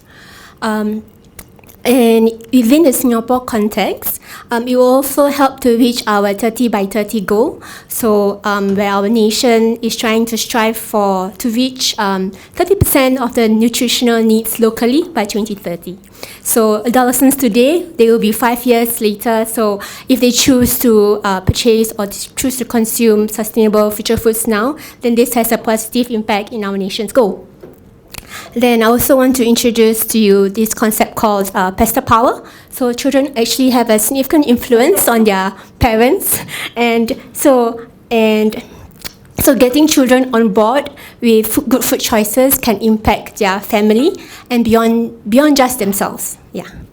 So in order to get children to get on board, we have to understand their behaviors around their own food choices and also their perceptions towards future foods, like alternative proteins. And so I think this one size does not fit all approach has been come up a few times in the earlier talks. So whether it's Eastern, Western cultures, male or females, younger or older adults, we all have our unique needs, behaviors and preferences towards our food choices. And children are often a consumer segment that is neglected, right? And in terms of the studies available, most of them are from Western countries, Western cultures. So here are some examples where Dutch children actually said that they were open to plant-based meats, but providing that it mimics traditional meats. And in Germany, adolescents actually are willing to consume cultivated meats compared to insect proteins. And among Danish children, food neophobia has been found to be a significant predictor of them willing to try insect proteins. So until now, all these studies with children are in Western populations, and they will be very different compared to non-Western countries, and especially in Singapore, where we have a very diverse set of cultural groups, religious groups, and social groups. Also, alternative proteins are relatively new to our local population. So our team and we conducted several studies to understand Singaporean children's perception of alternative proteins. We also curated our own educational materials and provided them to children to learn about alternative proteins, and all with the goal to increase their acceptance. Okay. So we first ran a focus group discussion with 19 parent-child pairs, and then we used the insights, we used the themes that we have identified to inform our online questionnaire to reach out to a larger sample. So this study is still ongoing. We currently have 259 children, but our target is 600. And the third study, so with our curated education materials, we aim to test their effectiveness. So currently we have 58 children, but our target is 200. So just to note here that all three studies were ran with parent and child pairs. But for the focus of this sharing today, I'll just be focusing on children. And the age group for this age group of these children that we have studied on are between 8 to 16 years old. So firstly, with our focus group study, we ran separate discussions with children and parents around the 3 alternative protein types. Our discussions were audio recorded and transcribed and analyzed using a reflexive thematic analysis. And the themes sub-themes that we have identified, we then mapped them onto the capability, opportunity, and motivation model of behavior, in short, COMB.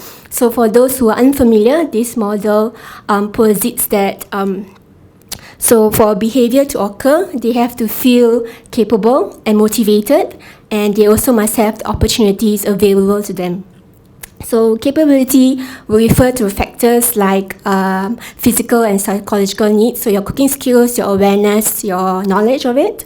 Opportunities will refer to the availability of physical resources and also your social influence or environment.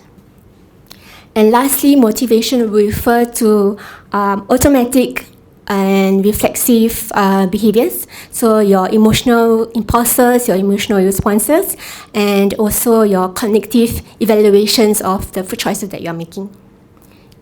So here, I will share some of the themes and sub-themes that we have mapped under each domain. So for capability, we have food intolerances and allergies, where children evaluate their own allergies, their own food intolerances before deciding to consume alternative proteins. We also have food hygiene and contamination beliefs. So some children actually believe that alternative proteins are dirty and contaminated. And this sub-theme actually is more associated with insect proteins and also cultivated meat. Under opportunity, we also have availability and convenience. So I think this has come up a few times earlier. And I also want to highlight these child-parent influences. So earlier I talked about pastor power. So actually we found that there is a bi-directional influence when making food decisions, where parents' opinions actually do influence their children's decision as well. So for example, in this quote, it says, so if my mom tells me it's really disgusting, then I won't try them. And if she has already tried it, I trust her decision or her evaluation of whether it's good and bad, which is really interesting. And lastly, for motivations, we have food associations, where some children actually don't associate insect proteins, for example, as food or something that they can eat, right? And this is also an interesting finding, where children are aware of costs and pricing, and willingness to pay is also an important factor in their food choices. And this is also an interesting quote. I would say it actually shows the child's reflections, and it says here, oh, I prefer to pay more because we are the next generation. So if you keep on destroying the environment now, sooner or later we'll be the only one suffering. We'll be the one suffering, which is, it really shows the child's thinking and thought process. And so for our second study, in the online surveys, we also did it with parent-child pairs, and each pair was assigned to a questionnaire, either focused on one of the alternative protein types, consists of quantitative and qualitative questions. We also have a set of questions that was asked throughout all the 3 versions of the questionnaires. So it will be your awareness question, exposure to all the 3 alternative protein types, and also combi statements and willingness to try, just so that we can make a comparison across all the 3 types. So when we ask children if they have heard of these alternative proteins. Most of them have said yes to plant-based meats, followed by cultivated meat and insect proteins. So those of the children that said yes, they have heard about alternative proteins, we then ask them to describe, okay, so what do you think they are? And we ask them in your own words, please describe and explain them to us. And we find that there are often inaccuracies in the descriptions. For example, when we ask, what do you think plant-based meat and seafood are? I like this quote where it says, I think it's grass-fed cows, and the actual quote actually goes to say, I think plant-based seafood are, I think they are fishes, they are fat, healthy stuff. Yeah. So, and another thing that came out came up a lot was fake and artificial. So actually, children think that it's not a real food. Yeah. And there's also this idea that plant-based meat is just for vegetarians to eat. Okay, so on a scale of 1 to 5, 1 being strongly disagree and 5 being strongly agree, we asked children about across all types of alternative proteins, and we find that perceptions of capabilities, opportunities, and motivations were not significantly different between plant-based meat and cultivated meat, but with insect proteins, it was significantly less. And we also asked about their willingness to try, willingness to consume. Insect proteins, there is a high reluctance to try insect proteins. So maybe if you look at it in a different angle, plant-based meat and cultivated meat are more accepting to children, and it's quite aligned and similar with some of the results that we have heard today also. So overall, our findings have shown that there is limited awareness of alternative proteins among children. What children think of alternative proteins are often varied and incorrect, and there are several misconceptions about alternative proteins. So actually, this shows the need for education to address some of the misconceptions. And also a crucial point to say is the messages used has to be really clear to avoid confusion, right? So we have came up with an interactive application called the Virtual Factory. So it is an interactive educational tool for children to learn about alternative proteins, where users create personalized avatar. The role will be like the first day of work at the factory, and they complete a series of tasks to learn about the value of alternative proteins and the different manufacturing processes. So here is a short clip. We also have like interactive games and some infographic posters. So actually there was a lot of effort that went into how do we conceptualize the messages, the scientific manufacturing processes into things that will be digestible, easy to understand for children, but also scientifically true and accurate. Right. So we actually worked with a lot of industry partners, scientists, to review the information that we provide to them. We also created a passive version of the virtual factory. So actually this contains the same amount of information, same messaging. So like you can see there, the cell extraction is the same. Yeah, it's just in a passive format. So which brings us to the third study, where we did a randomized control trial. So we where we tested the effectiveness of both of educational materials, the interactive and the passive booklet. So what we did here was we asked our parent-child pairs to come to our lab. They answered a set of pre-questionnaire, and then we were randomized into the two conditions before we gave them a post-questionnaire and also a quick food tasting session. And 1 month later, we also do a follow-up with them. So in these 3 times points, some of the common measures were their perceived knowledge, willingness to try, perceived importance to consume each type of alternative protein, and it's also the COM-B statements. So because it's just preliminary findings today, I'll just focus on the perceived knowledge and willingness to try. So our preliminary findings show that across all the 3 alternative protein types, knowledge significantly improved after interaction with either educational materials. There is no significant difference found between those that received the virtual factory or those that looked at the passive booklet. We also asked children about the enjoyment of the education materials. So things like, was it fun to play or fun to read, easy to understand, whether they liked learning about alternative proteins, and if given a chance again, would they interact with the materials. So there wasn't any significant difference, and they reported similar levels of enjoyment.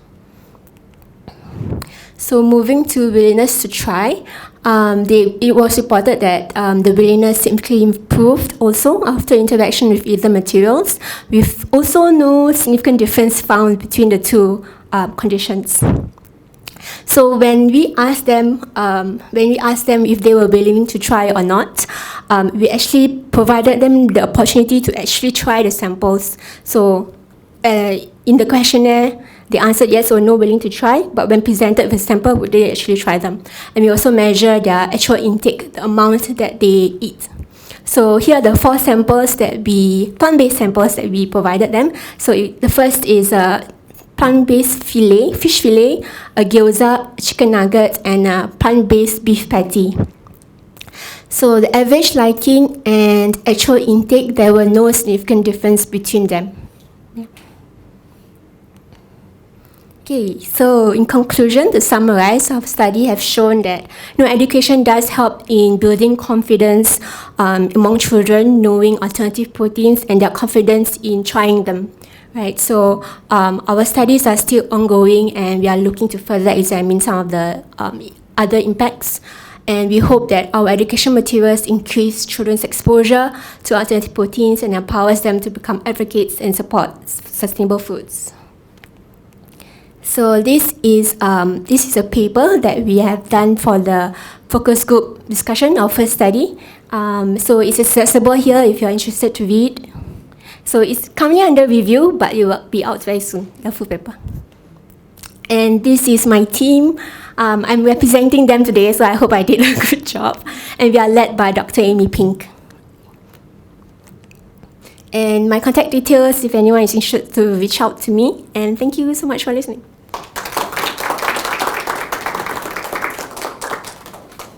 Any questions?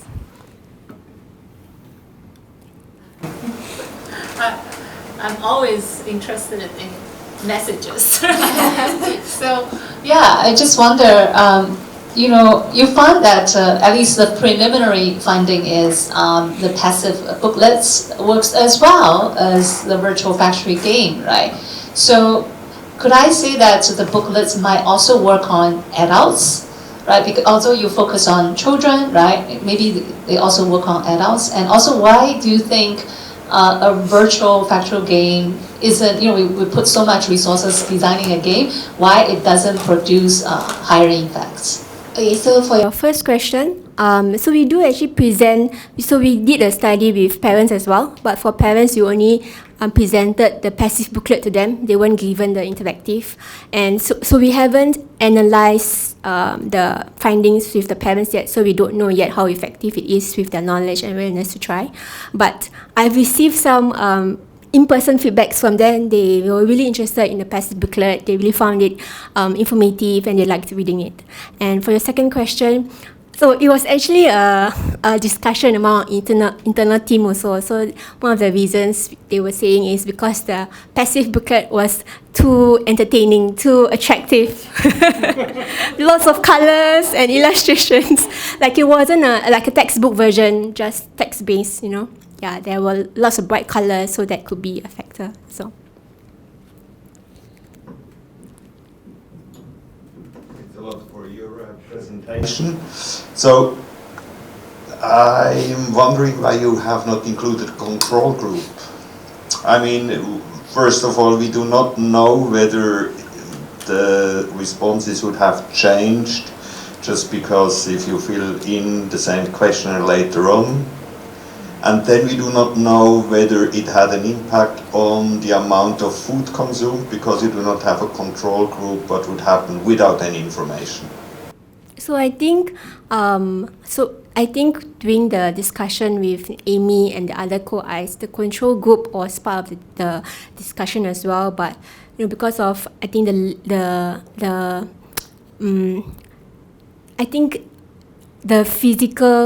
running of the study, That's one point. So it was difficult to have three. It was difficult to budget in and also account for 3 groups to facilitate. That was one thing, and also I'm not too sure of the exact reasoning behind, but then I think we wanted to see how the interactive works in comparison with the passive one specifically. Yeah. Did you have 2 questions? But first a compliment. Thank you in advance. And I know who I'm coming to when we need to design some kind of pamphlet. That sounds fantastic. They were very colourful and compelling. I'd like to look at them in more detail. Did you have, you presented self-reported knowledge. Did you have objective knowledge as well? And then the second bit, maybe just to follow on from, is it possible that part of the reason why they're effective is because you've got people in that experimental setting, and they've got to sit down and do one or other of these things. Whereas most of the time, when we're trying to communicate with people, we are trying to get their attention. And so in those cases, maybe the fun, the game, the interactive element just does better at getting people's attention, whereas the pamphlet, even if it's colourful and lovely, is going to get less. Yeah, so just a really good question. So just a note that this is just the preliminary findings at the moment, and we didn't find any significant differences. But I agree that in a different setting, the findings could be different, and that may be more differences between the passive and the interactive versions. I think personally, I did see some differences, because I know there are children who are more receptive of more interactive gaming style.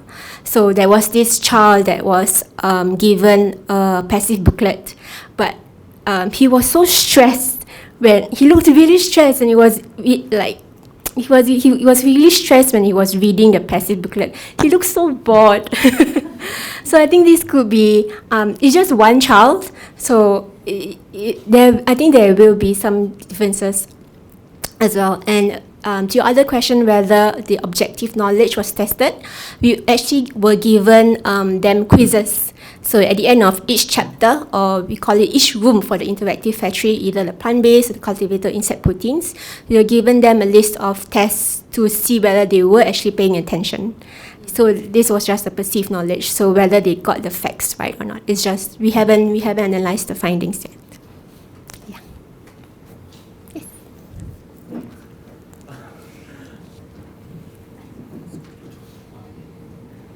Thanks for the talk. I'm more interested in the educational material because I'm an educator. So I just wonder when is a good time to have this certain type of, say, education for the kids, say either high school or secondary school or primary, because I can see the range of the age. Some of them are 9, some of them 15. So that's one of my questions. The other one is, does this more fits into the science curriculum? I don't know if your team has discussed this or not. Thank you. So in our initial discussions with children, we actually find out that some of the children are already well aware of at least what is plant-based meat. And some of them actually said that, oh, this came up in my science class or some of my science classes. So I'm not sure how spread out it is across the curriculum here in Singapore, but I think that maybe some teachers give them during some of the classes. And your other question was the age group. So yes, the age groups are between 8 to 16 years old, and I know there's a wide range. But some of the questionnaires and some of the questionnaires were actually are different between, I think, 9 to 12, 8 to 12, the younger group and the older group, right? And I think in the initial stage of planning the study, there was a discussion about what was the age group to target. And I think this age group, so 8-year-olds are not too young. They were able to understand, and they were able to also answer some questions with, of course, the appropriate wording. And 16 years old were also not too old, so that they won't be bored with the interactive. Yeah, some of the tasks. Okay, thank you.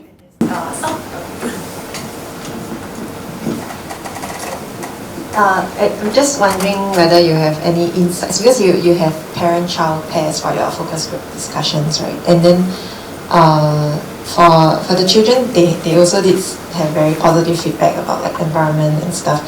So do you have any insights about how their parents react to these comments, or like, and as well as because they do have a age group, 8 to 16, right? So parents would react differently to a younger child compared to an older child, like a younger child in primary school and an older child in secondary school. So I'm just wondering if you have any insights regarding that. Yeah, okay, let me try to recall because we did the focus group discussion, I think back in about 2 years ago. I think there definitely are differences. So there were some parents who have said that. So we did ask questions about, do you think your child would, to the parents, we asked whether, do you think your child would try this? And to the child, we will ask, do you think your parents would allow you to try this? So with parents, some of them have said that, they will let their child, I think this is across the ages, they will let their child make their own decision. There are some parents who are a bit more skeptical, especially with their younger children, I think, because I think they feel themselves that they are not aware or they don't have enough knowledge yet about the food, so they feel a bit reluctant to let their child try it. For children, so there is an interesting finding where some parents who think that their child would not eat them, the child would very want to eat them. Yeah. Yeah, so there is this difference. Yeah. Thank you for your presentation. Like during your presentation, you mentioned maybe in Singapore context, the religion factor maybe would play a role in this kind of the food consumption. I just wondering whether can you analyze the result, whether any kind of the religious factor you identified? We gathered their demographic groups, but it's not part of our analysis plan to be specific in this religion group has these preferences or has these perceptions. It's not part of our plan, but in our initial focus group study, we did have some findings of, this is especially with insect proteins and cultivated meat. They are not yet halal certified, even if they are out in the market yet. So in Singaporean context, there is a large Muslim community here, which I think it does affect their decisions. Okay. So one question on so scaling up initiatives like this. You don't have to answer. It's just very. So when you think about scaling up initiatives like this, and even the long term. So I saw you have that in the presentation.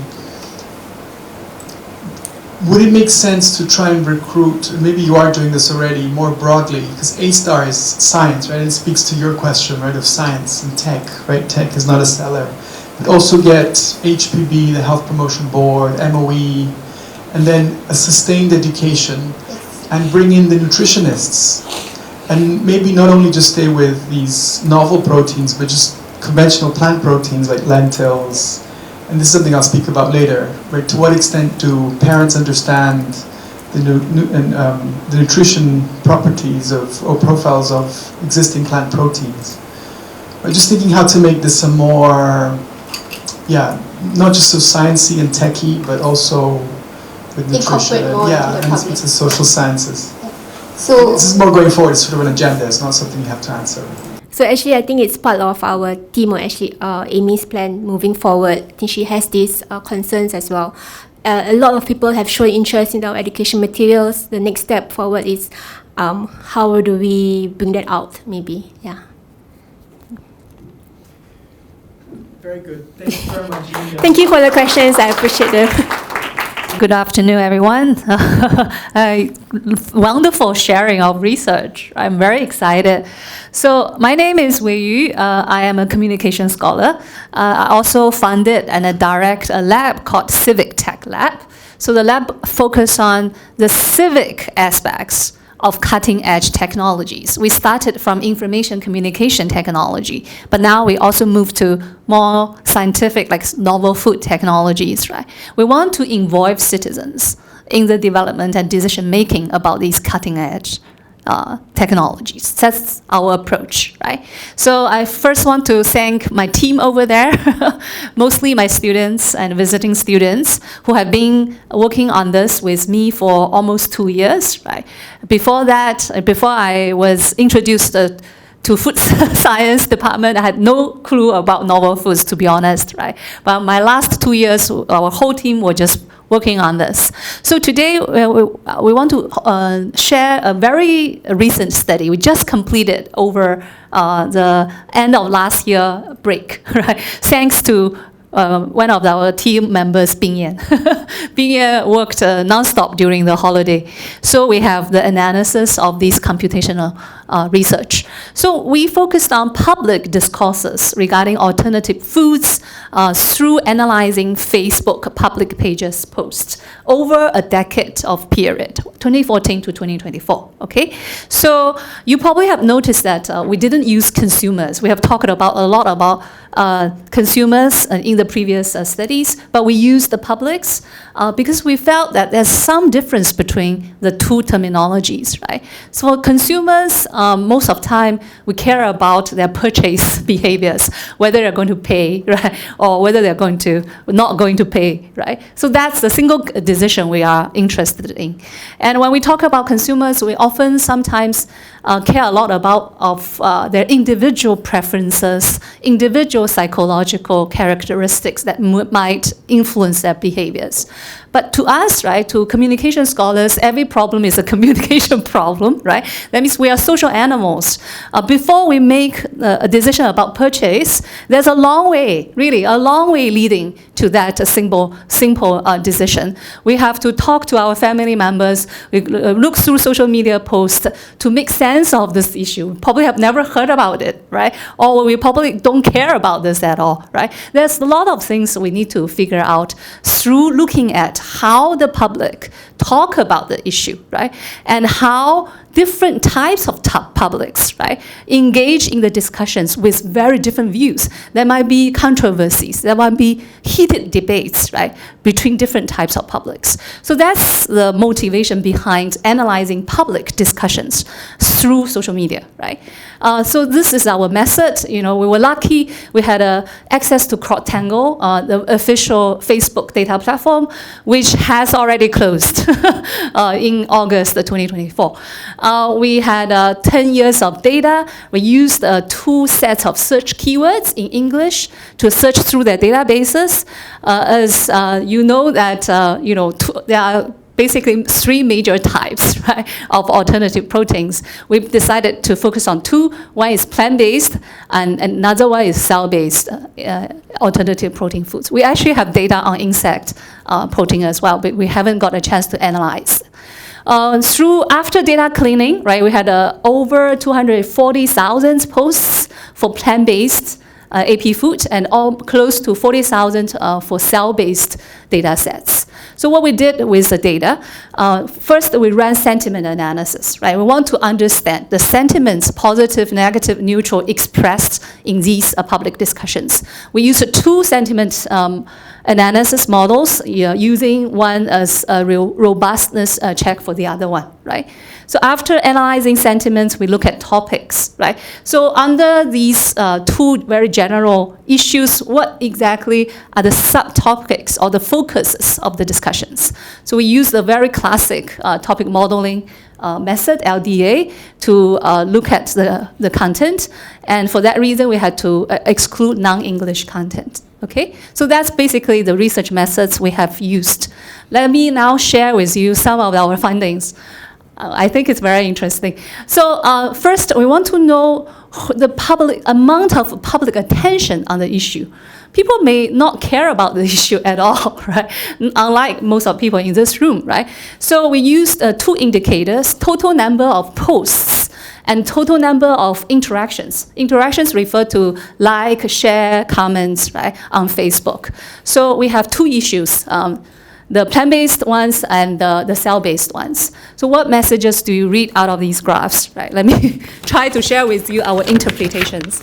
In terms of trend, right, we can see a rapid growth, right, from the early years, right, 2014, 2015, to about 2019. These are plant-based posts, right? But apparently plant-based foods took a downward turn, right, since about 2021. And this downward turn is continuous, never went back, right? So over the last several years, basically the amount of attention on plant-based alternative protein has declined, right? But if you look at cell-based alternative protein foods, you know, there was similar, there was an increase from 2014 to 2018. Then after that, there were a zigzag, right? Sometimes increase, sometimes decrease, right? But at least it's not always declining. We have an uneven growth, and overall we may be able to say that there's still some kind of increase in terms of public attention on cell-based alternative protein, right? So that's our first observation.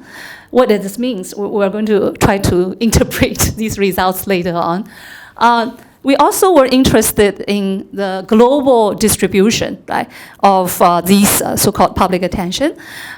So we drew 4 maps again, plant-based versus cell-based, right, for the entire world. 2 caveats, right, before I interpret this, the findings.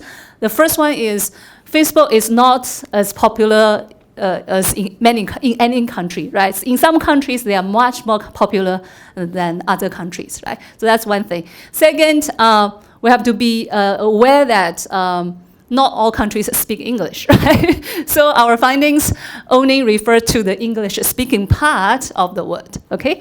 So what we found is, you know, maybe you can imagine a highly uneven global distribution about public discussions on the issues, right? The United States leads the discussion by a considerable margin, followed by United Kingdoms and Canada and sometimes Australia. There are also other countries that regularly speak English, like India, you know, Singapore, right? They are not really in the leading countries, right? They sometimes fall into the third tier of countries that discuss these issues, okay? So that's the global geographical distribution of the public discussions. Now, sentiments, you probably are very interested in knowing this. Positive, negative, neutral, right? Again, plant-based versus cell-based. We have 2 models. 2 models both returned with relatively consistent messages, right? So basically, if you look at plant-based posts, the sentiments are fairly dominantly positive, right? So the green line refers to positive. But the negative, at least not that high. The negative sentiments are there, but not that high, right? So we can safely probably say that plant-based discussions, right, are mostly positive towards maybe plant-based products, right? But the picture is quite different when you look at cell-based discussions, right? Again, green color is positive, remember? Red color is negative sentiments. Well, regardless which model we look at, here we at least find a mixed sentiments towards cell-based products, right?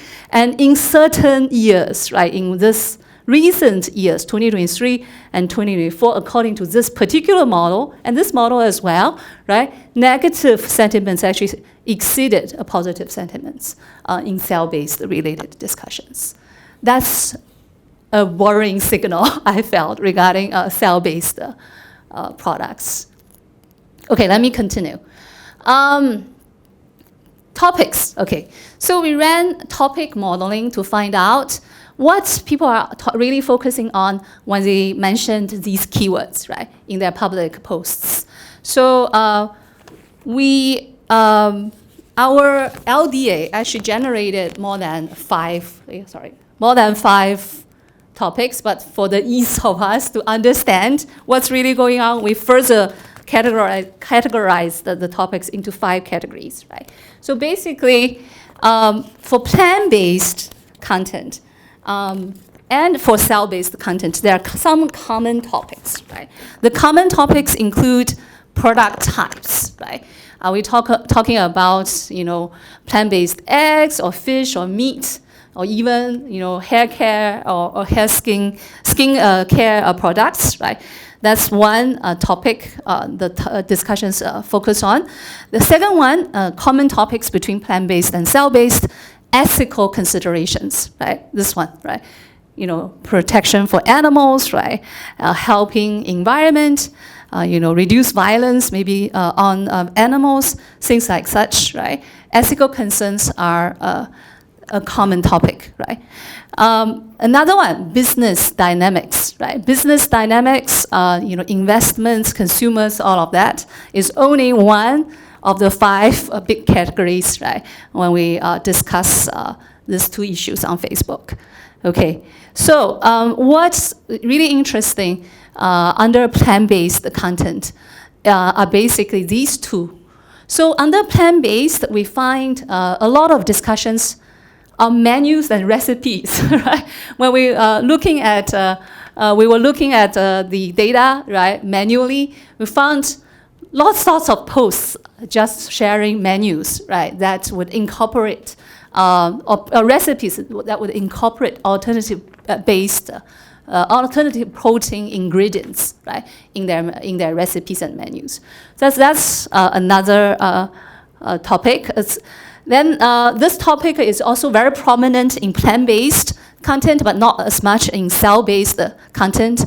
That's about the health and the nutritional values of these plant-based products. Okay, so then you probably wonder, then what is actually prominent under cell-based discussions? I said there were 3 common topics, right? Other than 3, these 2 stood out in cell-based discussions.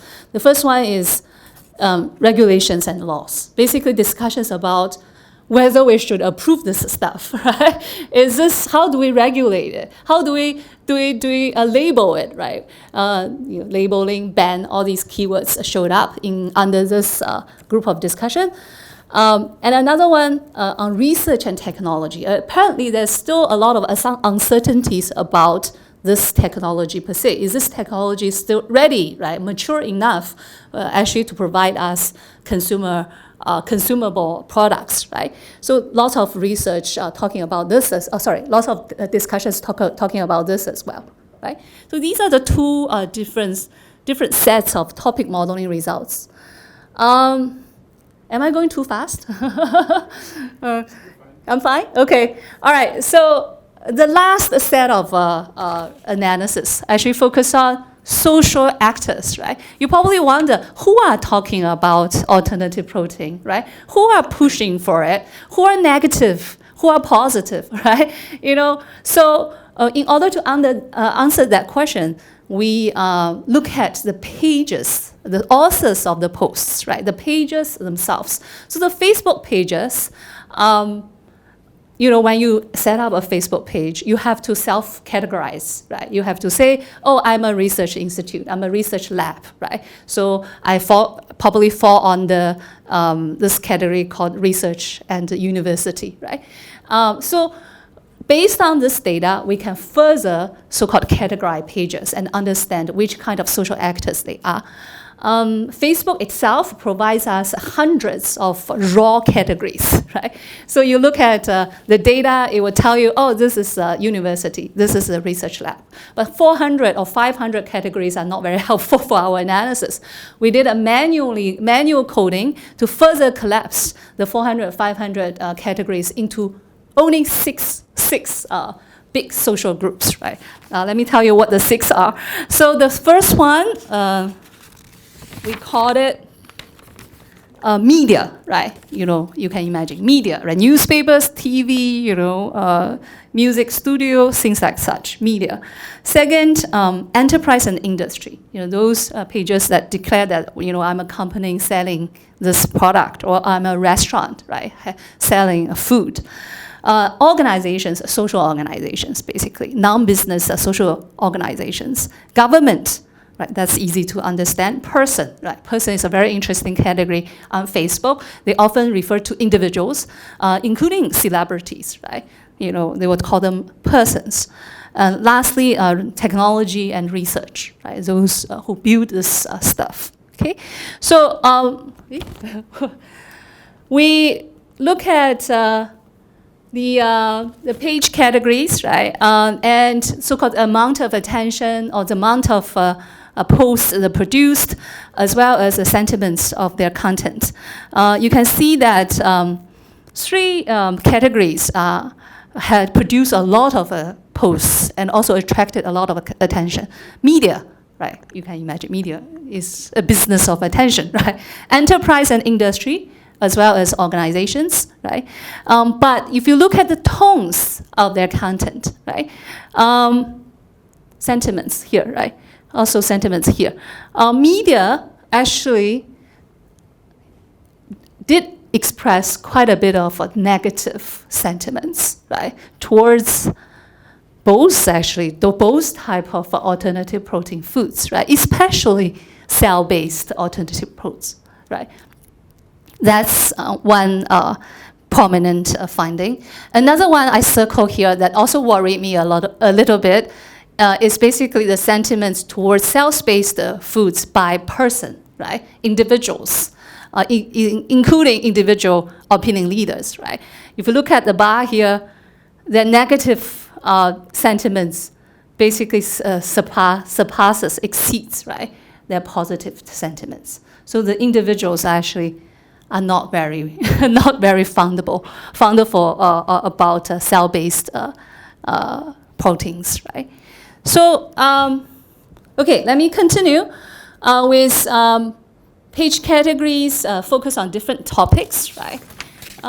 Again, there's a lot of color bar here, right? Difficult for you to look through. Let me try to highlight maybe a few findings. So we found that in plant-based discussions, media, government express more about business dynamics, actually more than enterprise and industries themselves, right?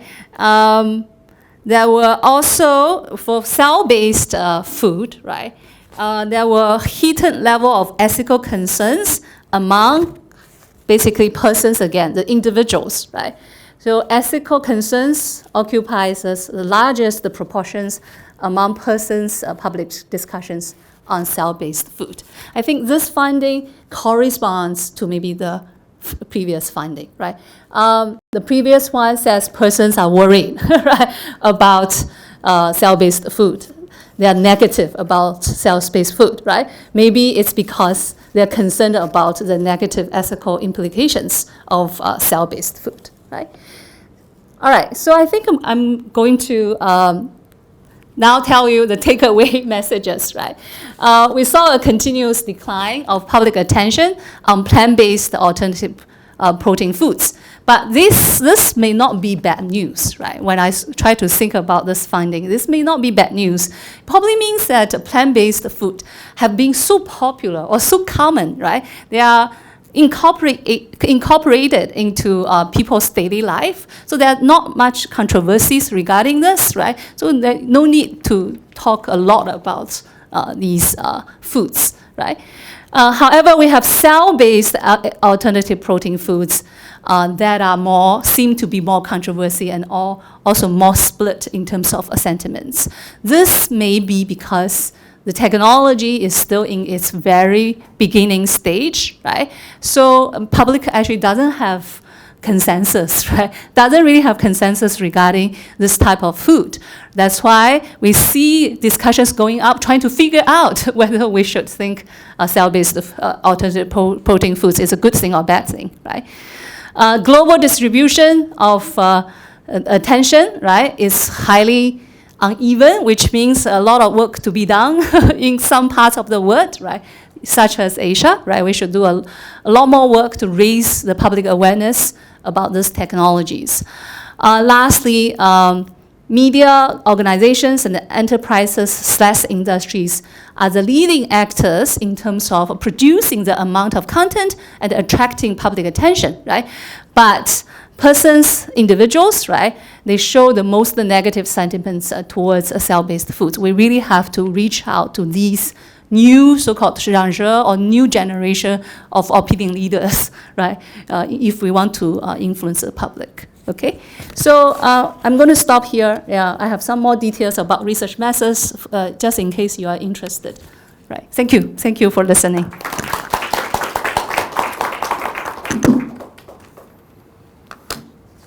Yes. Hey, thanks so much for the presentation. It's very awesome and lots of rich data right there. But I'm just curious about the topics that you've identified. Did you notice any changes through the course of from 2014 to 2024 in terms of the topics? Were there any involvement in discussions? Is nodding. Mia is the one who is in charge of data analysis. I'm sure we have done that, right? But I didn't include all these findings in my slides. Maybe Mia can share. In the original paper, we include the temporal trends of the topic modeling results, and but Professor haven't mentioned this.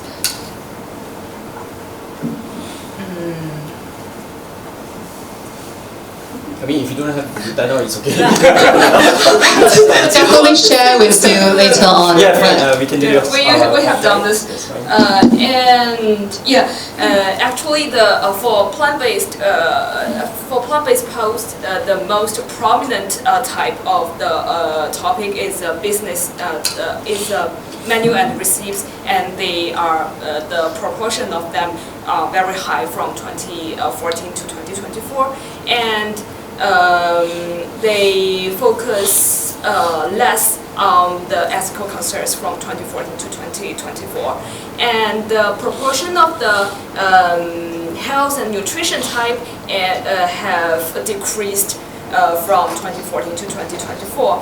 And the other two types are very stable. And for cell-based posts, the proportion of the technology and research have decreased a lot from 2014 to 2024, and ethical concerns is quite stable and at the third tier.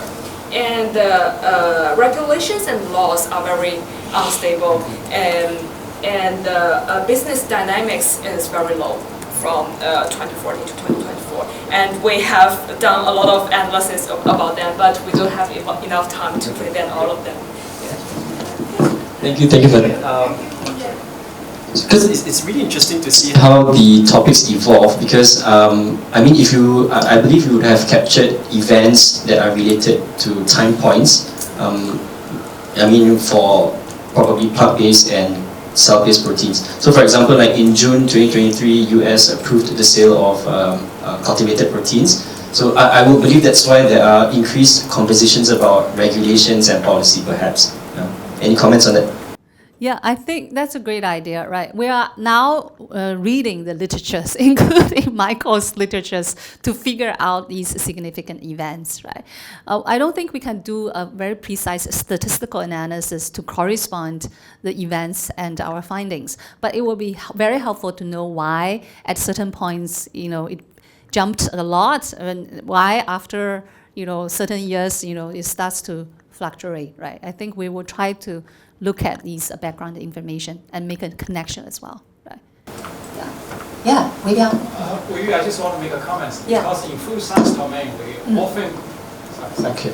We often, there are a lot of organizations did a survey, okay, particularly related to plant-based and cell-based. And I think you might want to look at the two major time points and related to COVID-19. Yes. So once the COVID-19 was onset, there was a big reduction in terms of generally animal meat consumption because people related to a contamination. And there should have a surge in terms of increase in plant-based. You mean after, momentarily after the COVID-19? Beginning of 2020. You should have seen it. Otherwise, something is not quite right. Maybe depends on your sampling. Okay. The second one is also happening that year, but it's in the late that year, when Singapore approved as the first country the cell-based meat. It just stirred the whole world media and the people's attitude towards that. US one was already 2 years later, 2.5 years later actually. So if you don't catch that trend at the beginning of 2020, end of 2020, something not quite right. To me, it's an indirect verification of your sampling. Well, that's a great comment, right? But I also want to point out that these are raw public discussions, right? It's really, sometimes we feel this is a big news to us, right? Might not be necessarily the case. If you look at the sea of issues, right? Is this really more important than Trump getting re-elected again? Or is this really more important than the war, right? The Ukraine-Russia war. So, but I think what you said really, both comments converge, to suggest that we look at the background events, right? Just a comment from a person who is completely ignorant when it comes to social media, because I'm not using anything. So my understanding is, if I talk with my kids, Facebook is out, and they are, kids, 25. So my question here is, would it change if you would normalize it for the number of posts each year? Mm-hmm. Because my feeling, or it's a hypothesis, that it has decreased, maybe it increased, but anyway, would this make a change if you would normalize it for the number of posts per year used on Facebook? I think it's a great suggestion, right? Facebook in general also declined, right, over the years, right? Its popularity. It could be that the decline we see here is partially, if not fully, right, partially due to the Facebook's own declining population, but that's not replicated here, right? At least. So, but it's a great idea that we should do some kind of statistical moderation to show that trend more precisely, right? Yeah. I just wonder if the data would zoom into seasons or months and call that trend. We could, actually. We definitely could further. It's not a huge challenge to us at all. It would be a huge challenge to the readers, right? If we further, zoom onto months or seasons, right? But we could definitely do that, right? And try to see whether there are more insights coming from that, right? Yeah. Yeah, thank you. Just a comment in the flavor of the comments here. Just thinking about a control, whether something that maybe is food related but not these two alternative proteins. It's very similar to these points about comparability. You might be able to find some category that... You mean like the sources of proteins? Right, or something to do with food or nutrition or exercise. Something that's sort of an adjacent space that isn't the plant-based or the cultivated. And you said you had insect as well. Just thinking about mining the data more for... That's exactly the reason why we are here, where we try to get more inspirations about what we should mine out of this data set. We actually don't know what exactly we should, Okay, thank you. Thank you for the comment. Okay, so my name is Leonard Lee. I'm with the Institute for the Public Understanding of Risk at NUS. So I also have another appointment. So I'm with the Department of Marketing at NUS Business School, and my research primarily revolves around consumer psychology, consumer decision making, but also in the last 5 years, together with my colleagues, we have been focusing much more on risk perception, risk communication related research. Right? So IPUR, Institute for the Public Understanding of Risk, is a relatively new institute at NUS. So we are funded partly by NUS, but partly by the Lloyds Register Foundation in the UK. So essentially, just a few words about the institute. So we focus a lot on risk perception and risk communication. Our goal is to bridge any gaps in risk perception between public and the experts. And by experts, we refer to government, policymakers, researchers and scientists like yourselves, industry leaders, non-profits. Sorry, okay. They are protesting, that I should actually talk less. Okay, so we focus on many different areas of research. In terms of domains, we look at data and technology risk, we look at climate and environment risk, we look at health and lifestyle risk, right? So besides research activities, we also focus on educational and training efforts. So for example, we have a course called the Understanding and Communicating Risk MOOC course, Massive Open Online Course. So this course, right now, some of the materials are made available on our website, so please check them out. Right?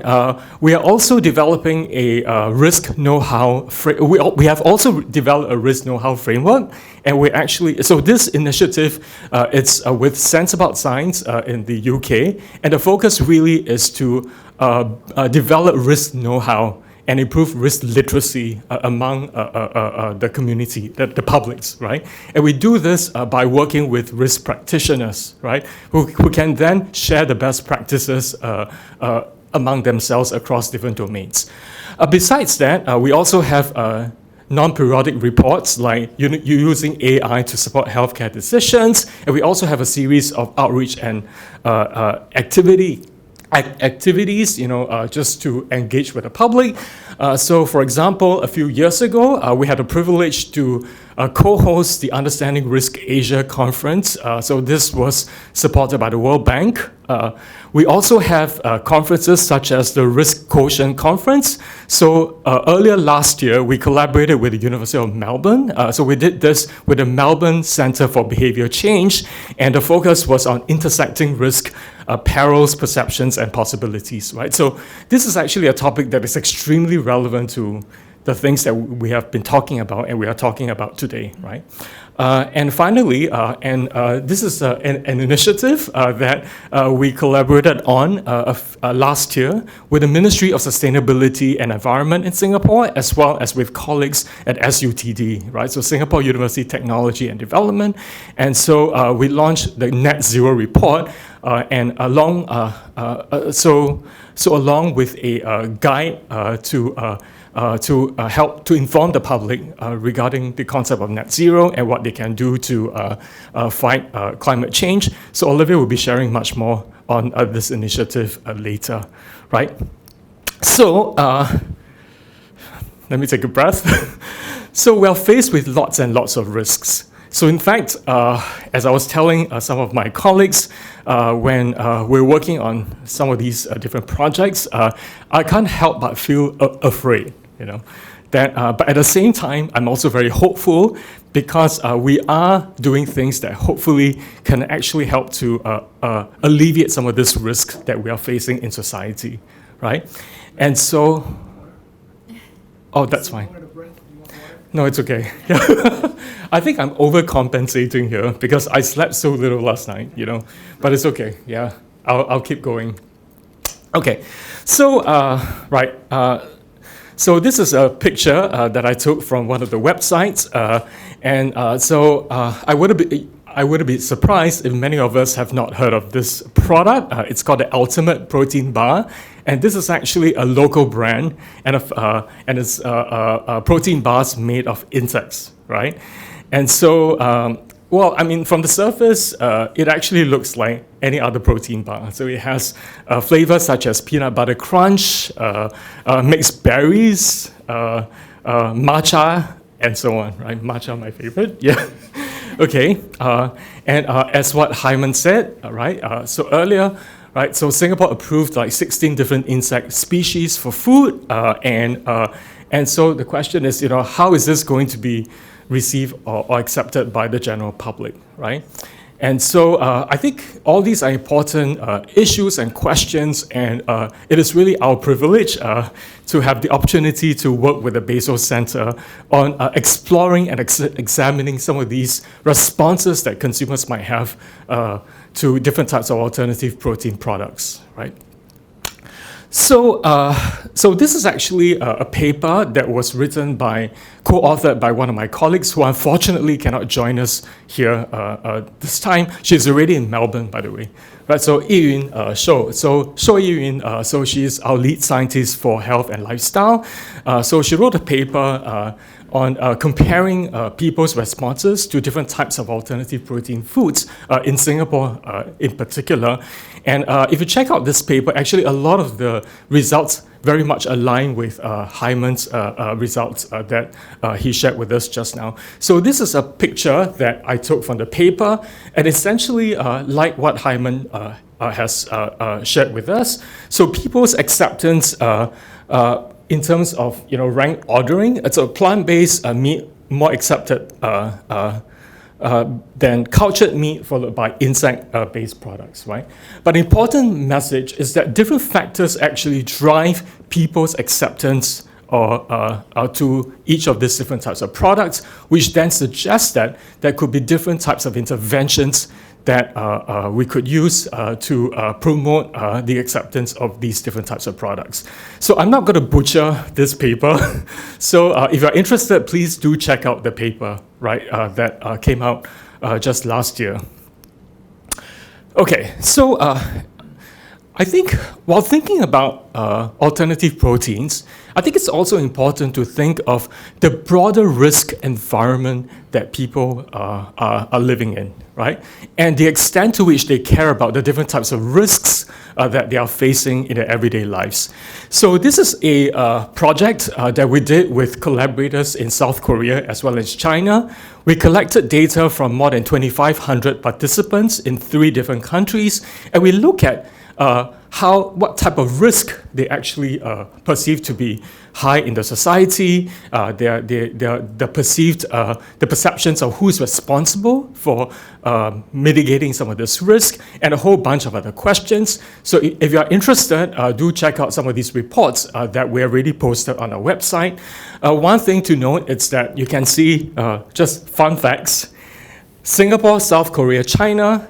First thing you realize are the different colors, right? So Singaporeans tend to be very, very worried about a lot of things. so a lot of reds here, right?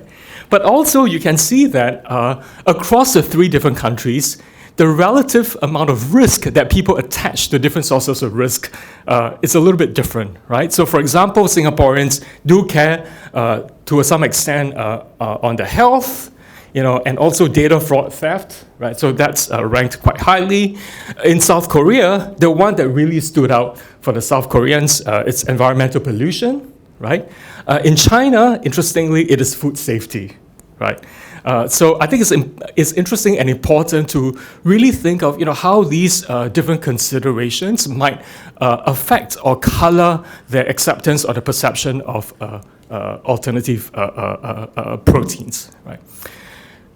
But anyway, for the rest of today's session, what Olivia and I would like to do is that we'd just like to share some of the work that we have been doing to perhaps probe a little bit deeper into some of the psychological themes and the underpinnings, right, that could inform us about people's acceptance of different types of food products, right? So I'm going to start with talking about expectations, and then I'm going to hand the floor to Olivia, who is going to talk about the motivations and the efficacy that consumers might face or the publics might face. And finally, I'm going to end by talking about some of the work that we are doing in a broader health context, right? Specifically on diabetes, right? Okay, expectations. So more than 20 years ago, right? So, as I'm talking about this, lots of memories are flooding back, yeah. That was when I was a PhD student, right? And so one of the questions that I wanted to ask as part of my dissertation was, to what extent do people's experience versus the information that they obtain affect the preferences, right? So that led to a series of experiments that I conducted at several pubs in London. In London. Why did I say London? Because I just saw you in Boston. Sorry, yeah, in Boston, right? So we talked about beer just now, right? So imagine like this beer, right? How much? Okay, so can I have a show of hands? How many of you like beer? Yeah. Okay, I apologize. I have to say that I do not like beer, right? So you can imagine the kind of agony that I experienced, like spending months in different pubs, trying to run this experiments. Okay, this is regular beer, but what if I tell you that I'm going to put some drops of balsamic vinegar to this beer, right? How is that going to color or change your preference for this product, right? So this was exactly what we did in this set of experiments. So for brevity, we called this the MIT brew in this study. So this term was actually not used when we were running the studies, right? So we used that as a label when we wrote the paper for publication, right?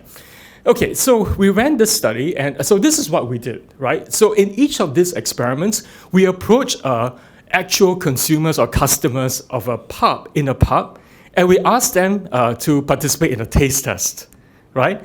And so what we did was there were 3 different conditions between subjects.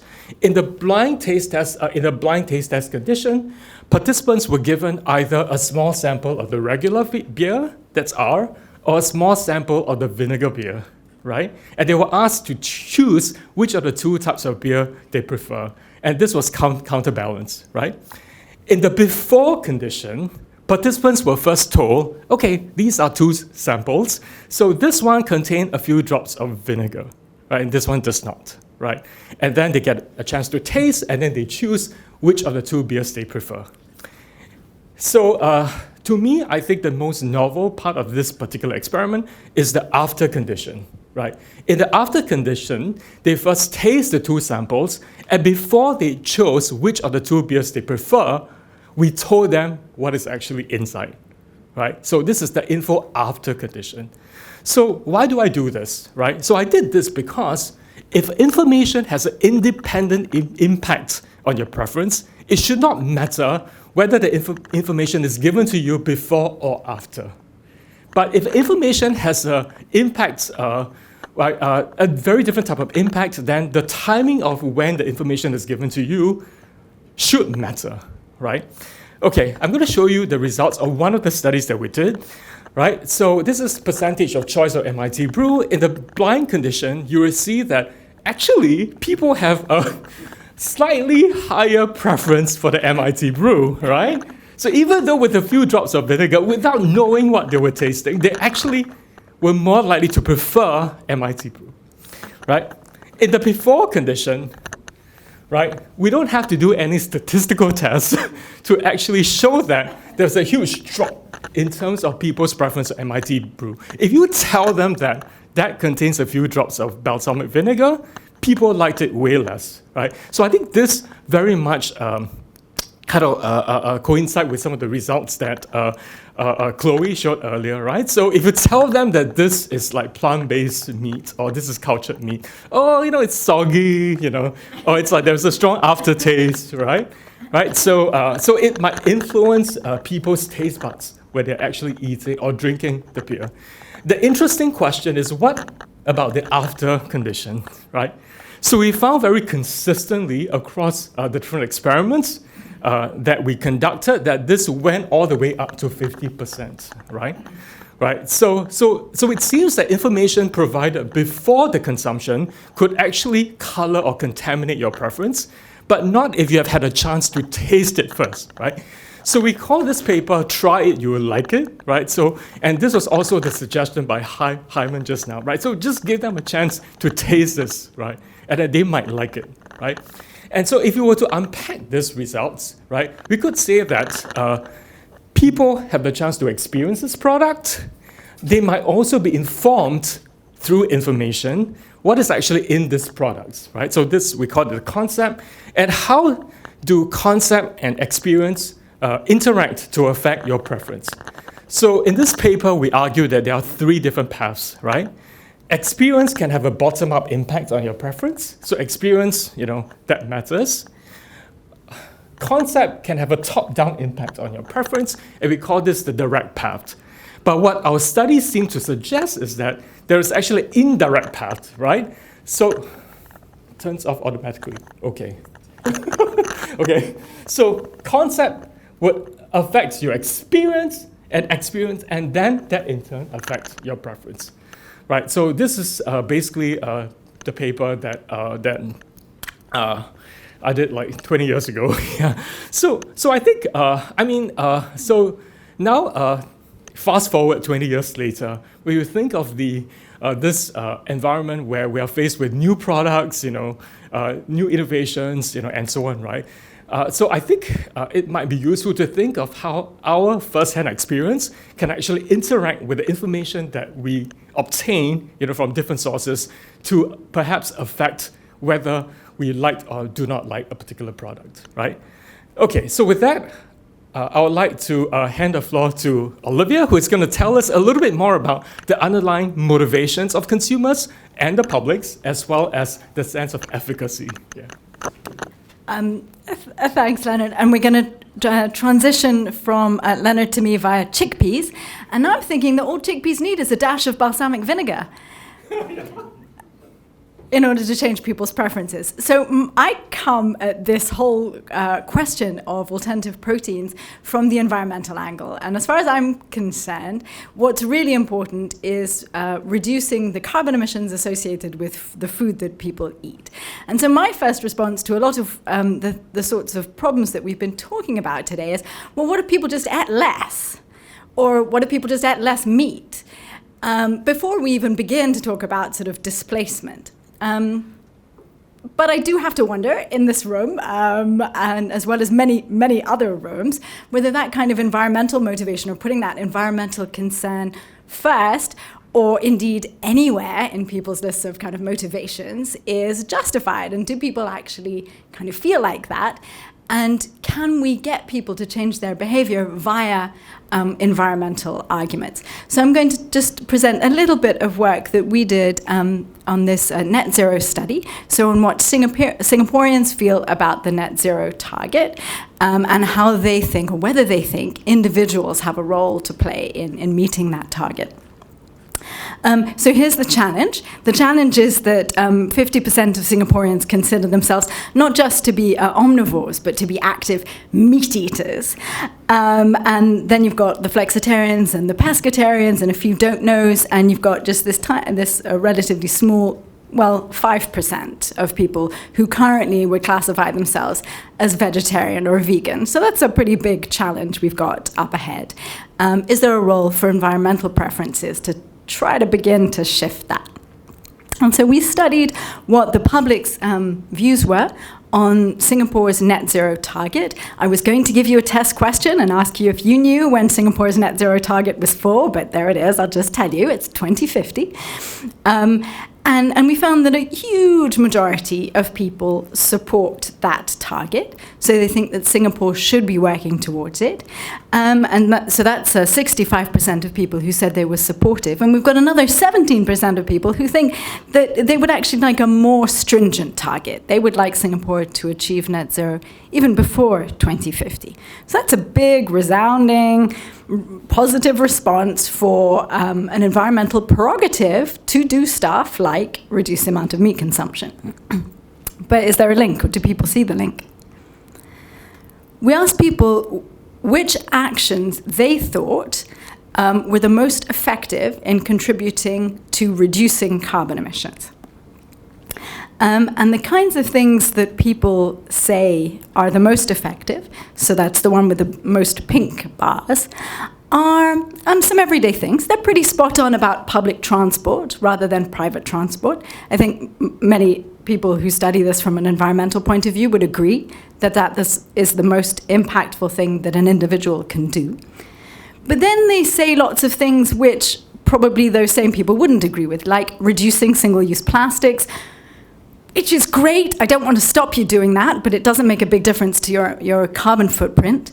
Recycling, similarly, switching to energy and water efficient appliances, turning off the lights. Again, I want you to turn off the lights, but it really doesn't make a big difference to your footprint. And then right down the bottom are two that many sort of specialists would consider to be the two big wins, reducing air travel and reducing meat consumption. So people are just way off in terms of their information, their objective knowledge about what makes a difference to your carbon footprint. And the one that's of interest to us today, that meat consumption one, barely featuring on people's kind of priorities for making an environmental impact. Okay, so that's a big knowledge gap that's there for us to fill. And how about a bit of positive news? So I'm just going to point you towards the very top line, which is about reducing meat consumption. So a third of people say they're currently sort of doing this a bit, but getting on for 2/3, so 62% say that they're going to do this more in the future. So that looks like a big opportunity for you, for us, to find ways to communicate to people about how they can do this and why they should. And this is just one of our little efforts to do so. So we put together this brochure, and I think we could probably do with some extra skills in making attractive, colourful pamphlets, but we did our best on how individuals can contribute to getting towards net zero. It's very practical, and it's got a cute squirrel on the kinds of actions that people can take. And we encourage people, we try not to be too didactic about what people should do, but rather to say, work out what your own carbon footprint is, work out what you are, where your quick wins are in terms of reducing your footprint. And also to provide people with a bit of an incentive and motivation to do so. So to give a real case for why individual action matters. So I want to hand back to Leonard on that note, that there's something that we all can do in perhaps tonight, with help from Alberto's restaurant choice, and over the course of the next few days, just to reduce our own meat consumption. Thanks. Okay. Sorry, I have only two hands. Can't take three things. Okay, right. So in the last bit of today's presentation that Olivia and I are bringing to you, so I'd just like to talk about mindsets, right? And so I was quite taken by some of the messaging from Hyman, right? And also some of the results that some of you have actually shared, right? So that is that, so meat consumption, it may not just have implication on our environment, but it might also have implications on our health, right? So in fact, there are some studies that have actually linked meat consumption and the consumption of processed meats or foods with diabetes, right? So diabetes is a huge problem in many, many different places. So in Singapore, we actually announced a war against diabetes back in 2016, right? So there's been lots and lots of work on diabetes since then. But of course, this is not just a Singapore problem, it is actually a worldwide issue, right? So it's a problem, right?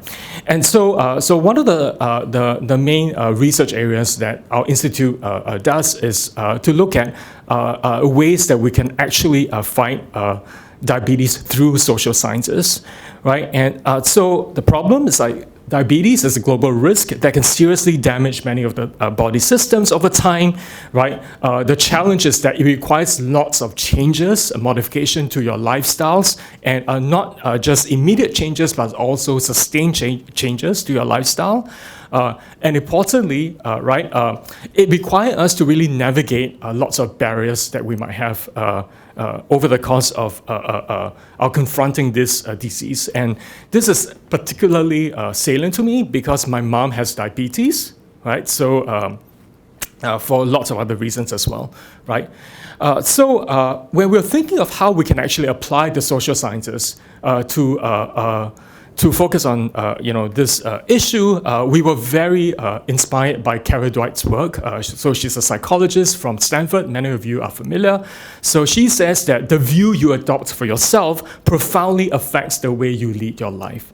In particular, she distinguished between what's called a fixed mindset and a growth mindset. Right? The extent to which you think that your circumstances are fixed versus you can do something to change your situation, right? So in short, that's the difference. So what we did was we actually conducted a series of studies, right? So this is actually one of the studies that we conducted with colleagues in Melbourne as well as at a medical school. And so I'm just going to summarize some of the key findings, right? So we approached more than 900, I think, participants, healthy and non-healthy individuals. And essentially, we found that among patients with type 2 diabetes, they actually had a lower growth mindset towards their blood glucose level, and they have a greater fixed mindset. So this is actually quite concerning, right? Importantly, we actually found a correspondence between their mindsets and their blood sugar level, right? So we found that, right, for people with a lower growth mindset, they actually have lower HbA1c levels. So this is actually a measure of the amount of blood glucose that they have in their blood, right? The third result here actually gave us a little bit of inkling as to why this might happen, right? So we found that this impact is actually stronger for people who have actually had diabetes for a longer period of time, right? So whether it's 3 years, whether we use 3 years as a cutoff or 5 years, right? So it suggests perhaps that when someone is first diagnosed with diabetes, right? So he or she might be motivated to change, but after a while, because it's too difficult, it's too many barriers to cross, so they give up, right? So they start going into this fixed mindset. But what this might suggest is that there could be some opportunities for us to conduct or design interventions to change the mindsets that people have, right? And so along with this work, we're also supported by the medical school through a seed grant. So we produce a handy guide for healthcare providers because we think that the healthcare professionals, they're also part of the ecosystem. So to what extent have they actually also change people's beliefs about diabetes? And to what extent can they participate in changing their beliefs towards greater growth mindset, right? This is a poster that we came up with. So essentially, in the next wave of this work, we're going to do 3 things. So the first is that we are going to develop and test interventions to change people's mindsets about diabetes. Number 2, we're going to focus not just on patients with diabetes, but also those who are pre-diabetic, right? Because in our recent collaboration with Diabetes Singapore, we actually found that shockingly, perhaps like more than 40% of the people actually are pre-diabetic. So that's actually quite disturbing, right? So perhaps at this stage, if we can change their mindsets and encourage them to engage in lifestyle modification, then there is a chance that we could intervene and prevent that from escalating into actual diabetes. And finally, we are also looking into the use of AI as a way, technology as a way to supplement this project. So for example, we are in talks with diabetes.com.uk to see if we can actually do sentiment analysis, text analysis on the forum discussions to see what kind of narratives are changing, are prevalent in the way that people talk about diabetes. And also we are looking into the use of technology such as AI-powered tools, chatbots, and so on, as a way to deliver some of these implementations, right, these interventions. Okay, just to summarize, right, so we have talked very quickly about expectations, motivation and efficacy, as well as mindsets, and how these might underlie, some of our preferences and attitudes towards different types of food products, right? So this is actually a paper that I was invited to write with another co-author. And so here, the main point that I want to highlight is that as we all think about potential interventions and solutions, I think it's important to consider that there is a huge ecosystem, right? So it's not just about the consumer or the publics themselves, but also the social environment, as what Amelia, as well as everyone have highlighted, the solution drivers, the service provider drivers, as well as the broader societal and environmental forces that can actually influence our preferences, right? And finally, right, so I think one of the reasons why this topic of alternative proteins is so fascinating, it's because it really lies in the intersection of many different types of risk, right? So it's not just about our health and lifestyle or environmental sustainability, to the extent that technology, food technology is involved in this, right? So to what extent are people's attitudes towards these products, right, driven by the attitudes towards technology, right? And importantly, I also want to mention about cultural disruption. So earlier, like Michael, as well as many of us here, we talk about the influence of culture, right? But we can also consider the extent to which, you know, some of these new consumption habits and patterns could actually disrupt or change our culture, right? Yeah, so I think that's also a question that we might want to consider. So on that note, thank you so much, and happy to take any comments, questions, or suggestions.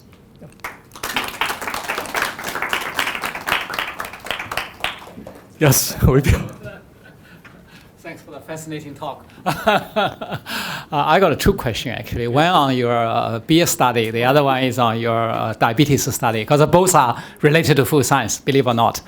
And the beer, I'm just curious, why vinegar? Why you pick up a vinegar among many other additives or flavor modifiers? You know? Okay, so without going into too much detail, so essentially, the stimuli that we used was motivated by some stimuli that we used in another project, right? So I had another paper that I tried to kind of mix different things. It's all food related, like to see how that actually changes our preferences. And so that is related to context effects in decision making, like the asymmetric dominance effect, the attraction effect, right? So curiously, we found that sometimes when we add some of these things, people actually showed an elevated level of preference. So we're curious to explore this. So that is why we added vinegar. Because, okay, conceptually, vinegar, especially balsamic vinegar, because we add it to our salads, right? It doesn't seem negative, right? In fact, it's positive. But the very idea of mixing these two things, right, conceptually seems, you know, like there is contamination. So it's a little bit like just now when we were talking about, like, you know, how people might find insects, right, or insect proteins to be contaminated or dirty, right? So that's why we use this as a conceptual stimuli. Yeah. Okay. Now, from food science viewpoint, I was really curious when I saw your data. 60% accepted that, because for food, particularly on alcohol-related one, sourness is related to deterioration of quality. Oh, okay, okay. It's actually negative. So you pick up a negative, but turn out to be, probably 20 years ago, the beer drinker in Boston has some problem. Okay? You shouldn't. I think the point is very well taken. So I think the point is very well taken. And not sure whether the cheers was among one of the bars you went to. I don't know. I should qualify by saying that we use two different types of beer. So in one of the studies, we use Bud Light. And in another study, we use Sam Adams, correct? Yeah. So because these beers tend to be lighter, right? So, and we didn't add too much balsamic vinegar. We're only talking about 2 drops or 3 drops, right? But the drops were sufficient to change the taste slightly, but importantly, I think it is also because of the color. Yeah. Okay. Right? So you basically you want a color change rather than flavor change. But people did, yeah, they knew that there was something inside, but they were not sure what exactly it was. Yeah. Excellent. Okay. Second question is on your diabetes. Yes. You know, among a lot of chronic diseases, diabetes is one of the very few actually can be reverted just by diet. Oh. Okay. So as a food scientist, we often look at what type of food we should develop, should advise people to eat, and then they can really help them. I'm just curious, you know, when you did the survey on whether they are set, what did you call it, mindset. And the next one is a growth mindset, right? A fixed mindset, growth mindset. Whether you found those with a growth mindset actively changing their diet. If you have this association I think that's a really encouraging message. Thank you so much. I think you're right. So in our survey, we didn't go to the extent of testing their habits or their consumption habits or their exercise habits and so on, right? So I think that will be an important next step. I also want to add that I think to the extent that there is a correspondence, we might also want to think of potential like customization in the interventions, right? Because maybe for some people, exercising would helping them to exercise a bit more could actually change their mindsets. I mean, if that like leads to an improvement, but for other people, it might be more about the diet, right? So, okay, so what I'm trying to say here is that I think growth mindset interventions, at least based on some of the work that we have read in the education literature, may be challenging, right? But perhaps there is no one-size-fits-all solution, so we might have to think of what might appeal the most to the individual participant that could help to shift their mindsets. Yeah. But going back to your question, yes, I think the answer is in general. I think it's yes. So my mom, for example, right? So she has now a very rigid, like kind of like a consumption pattern, right? So she stopped all desserts of any type, and her blood sugar level has improved. Thank you, Mike. So, kind of just a comment about the beer study of them. You know? No, I use this since 20 years in my consumer behavior class, and I've never been aware that you are the Lee who was part of this study. So I'm very happy to learn this, and I will now add, if I present it to the students, that the authors does not like beer. That gives an additional twist to it. Thanks. No, thank you so much. You know, it was part of my PhD dissertation. I want to say one other thing. Another fun fact: I hate beer. I also dislike vinegar. So which is why, I remember just smelling of beer, reeking of beer and vinegar during the entire few months when I was doing this. It was just awful. Yeah. So when do you like the olive oil? Actually, I love olive oil. So you never mix the dark No, we didn't try. So we're thinking of, the other thing that we did try, we wanted to try initially was adding honey, right? Because we wanted something that is conceptually pleasant versus conceptually negative, to see if that kind of like shifts people's preferences. So there were lots of wild thoughts, but eventually we actually settled on vinegar. We need to hurry up. Sorry about that. Oh, switch. Okay. Sorry about that. Thanks. Thank you. Any other questions? Please. I have a question for Olivia. I was very interested in the perception of like what action is best for me to do to reduce my carbon footprint. So I have kind of like a two-pronged question to it. The first part is, in the alt protein space, I'm quite used to reading like LCA studies from like a producer standpoint of, we can reduce carbon emissions by this much or whatever, things like that. But how does that work when you're thinking more about it from like a consumer behavior and like reducing carbon emissions? Like, how do the studies to quantify that work? When you're ranking like the impact level of like traveling less or using less plastic, to be able to actually say like, this is more impactful, this is less impactful. So that's question number one. And question number two is, have you ever done any work where you like communicate the actual like carbon footprint data to like an everyday consumer, and does that influence their perception or influence their behavior at all? There are at least three people who want to answer that second question. So I can answer the first bit a bit. So you can use a carbon footprint calculator, and it's worthwhile for every individual to do it for themselves, because people do have the components of their carbon footprint are quite different. The key thing is, if you don't commute by car, then there's a quick win for you, which would be to shift from private transport to public transport, not available. So for you, maybe it's reducing your meat consumption or reducing your home energy consumption. For a person who is out most of the time, eats out most of the time, and takes 2 long-distance flights a year, there's no question that the right way for them to reduce their carbon footprint is to reduce their air travel. But it does depend a bit from person to person, and that's why we've stayed away in the work that we've done from saying, reduce your air travel, reduce your meat consumption, but rather like find out about it for yourself. And there are various footprint calculators that you can use, including one by SP Services, which is the local utilities company here, which is tailored to Singapore, so you can get quite a good idea for yourself.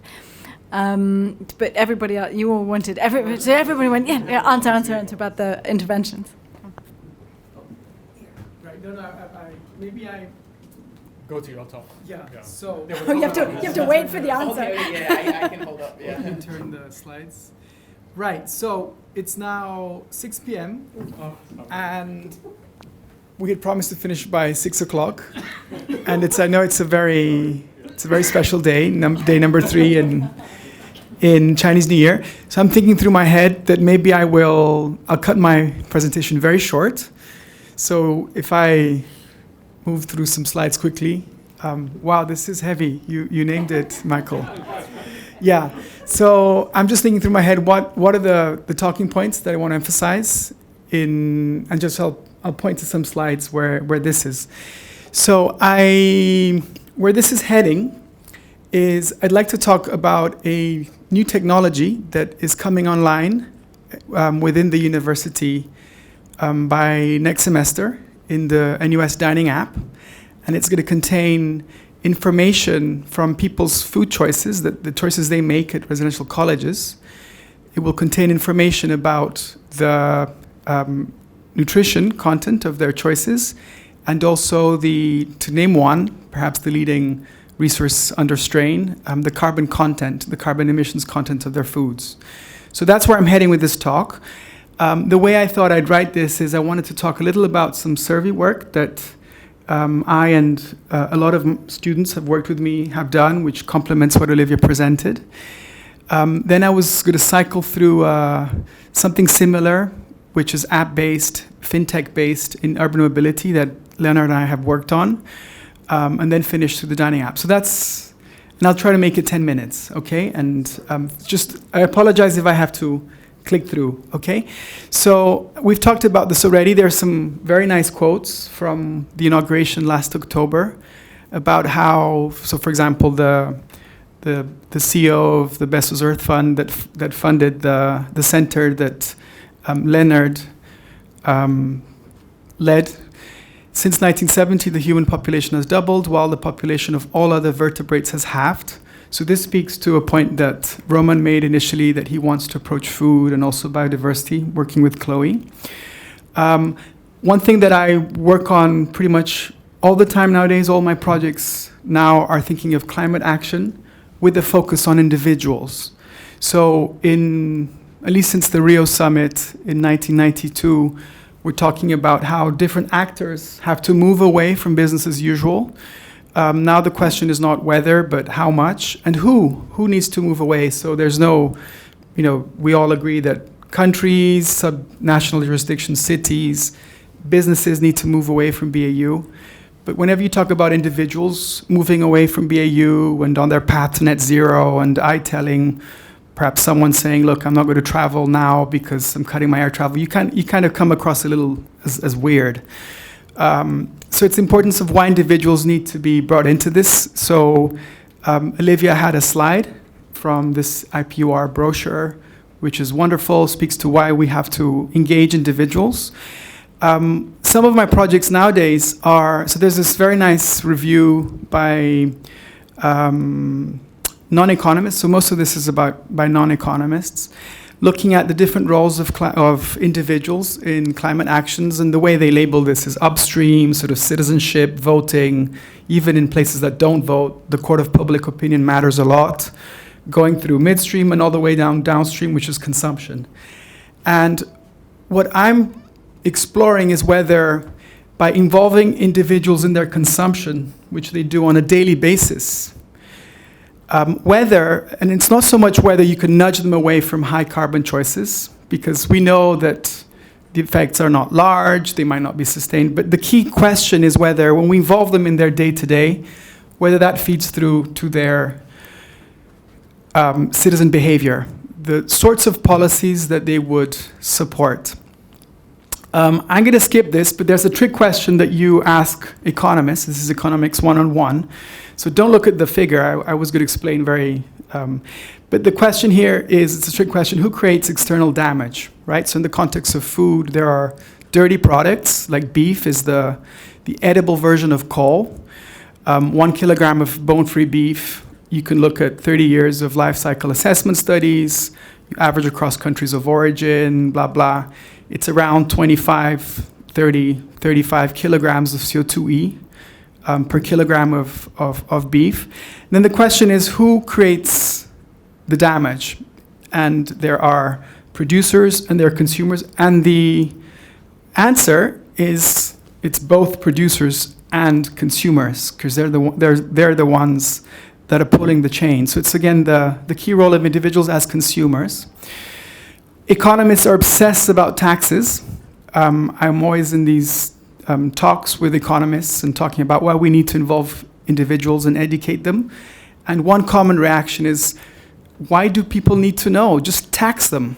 They don't need to know. It can work through prices. But then the question is, it doesn't seem possible to tax without the public accepting. So highlighting this role of individuals as citizens. And that's what I think is the biggest gap today.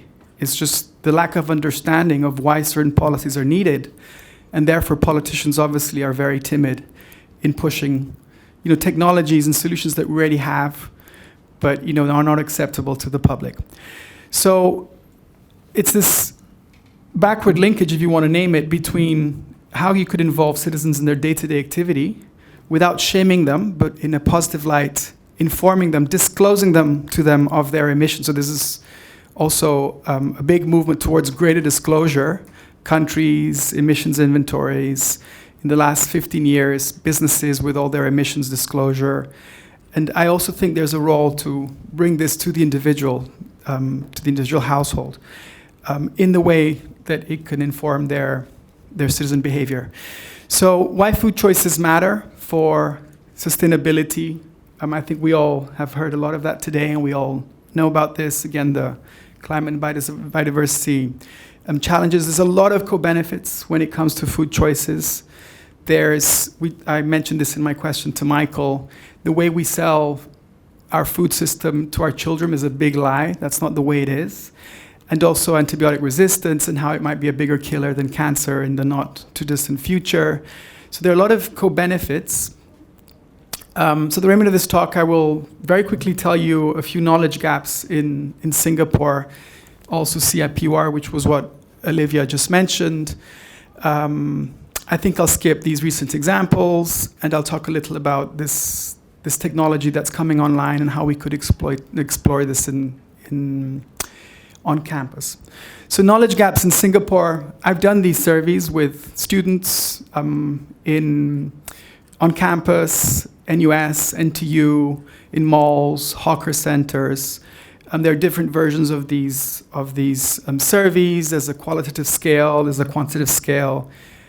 These are all products that people are familiar with.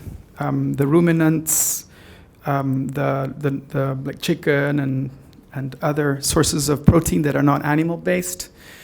Some other products than food, to give a comparison, like driving, asking people if they have an understanding of what the emissions in delivering that product are. And then what I think is very important when it comes to food, thinking about the co-benefits. And so we were interested in understanding to what extent do people realize that you can get proteins from chickpeas. You can skip an animal in your odd meal and get some proteins. Of course, it's much more complex than the quantity. There's also the profile of proteins. So this is a good, people, the layperson today understands that protein is a good thing. When I was a child, I think the quantity of packaging in food that had the word protein was much less than it is today. Nowadays, every package that can have the word protein will have it, and also cholesterol content. To what extent do people understand that you have no cholesterol in plant proteins? So you can grade these responses both on absolute scale or relative scale. Let me go quickly. Let me talk about some knowledge gaps. They've already come up today, so this is something that Olivia mentioned. People understand that beef is more emissions intensive than lentils, but they don't realize just how emissions intensive beef is compared to driving. So they do realize that, I think Olivia had a point like this, that what are the actions that you can take which will have a bigger impact. So emissions from animal proteins are understated relative to those from driving. That's one knowledge gap. Let me skip this one. Let me go straight to this one. There's around 2/3 of survey respondents that believe that the protein content of foods like beans, lentils, chickpeas is lower than it actually is. So that, I think, speaks to the way perhaps our schooling system has shied away from nutrition and from basic stuff like knowing how to cook. It's just the way we've been educated. Let me skip this. Talk about motivating work. So I'm going to skip, again, I'm going to apologize because we're running late on work that, recent work looking at carbon labeling in meal ordering firms, in canteens. I'll spend time on this application. It's not food, to give us a break from food today.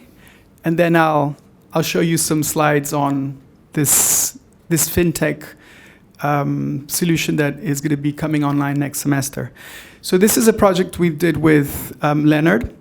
We were interested in the extent to which certain, you could call these building blocks in an RCT, in an experimental design, could move people away from high carbon choices in urban mobility. Okay, so we were looking at taking, and this is in Singapore, this is a pilot for a bigger wave that we might be implementing. So we hired 330 students, undergraduate students, into a semester-long study. This was last year.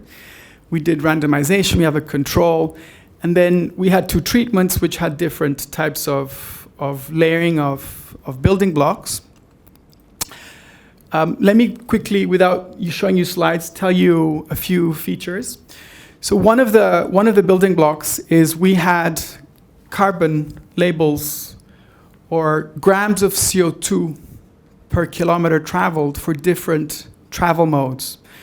So put very simply, if a subject in our experiment takes a car ride and is the only, I think we can stop recording. I'll just speak out without the microphone. Is that okay?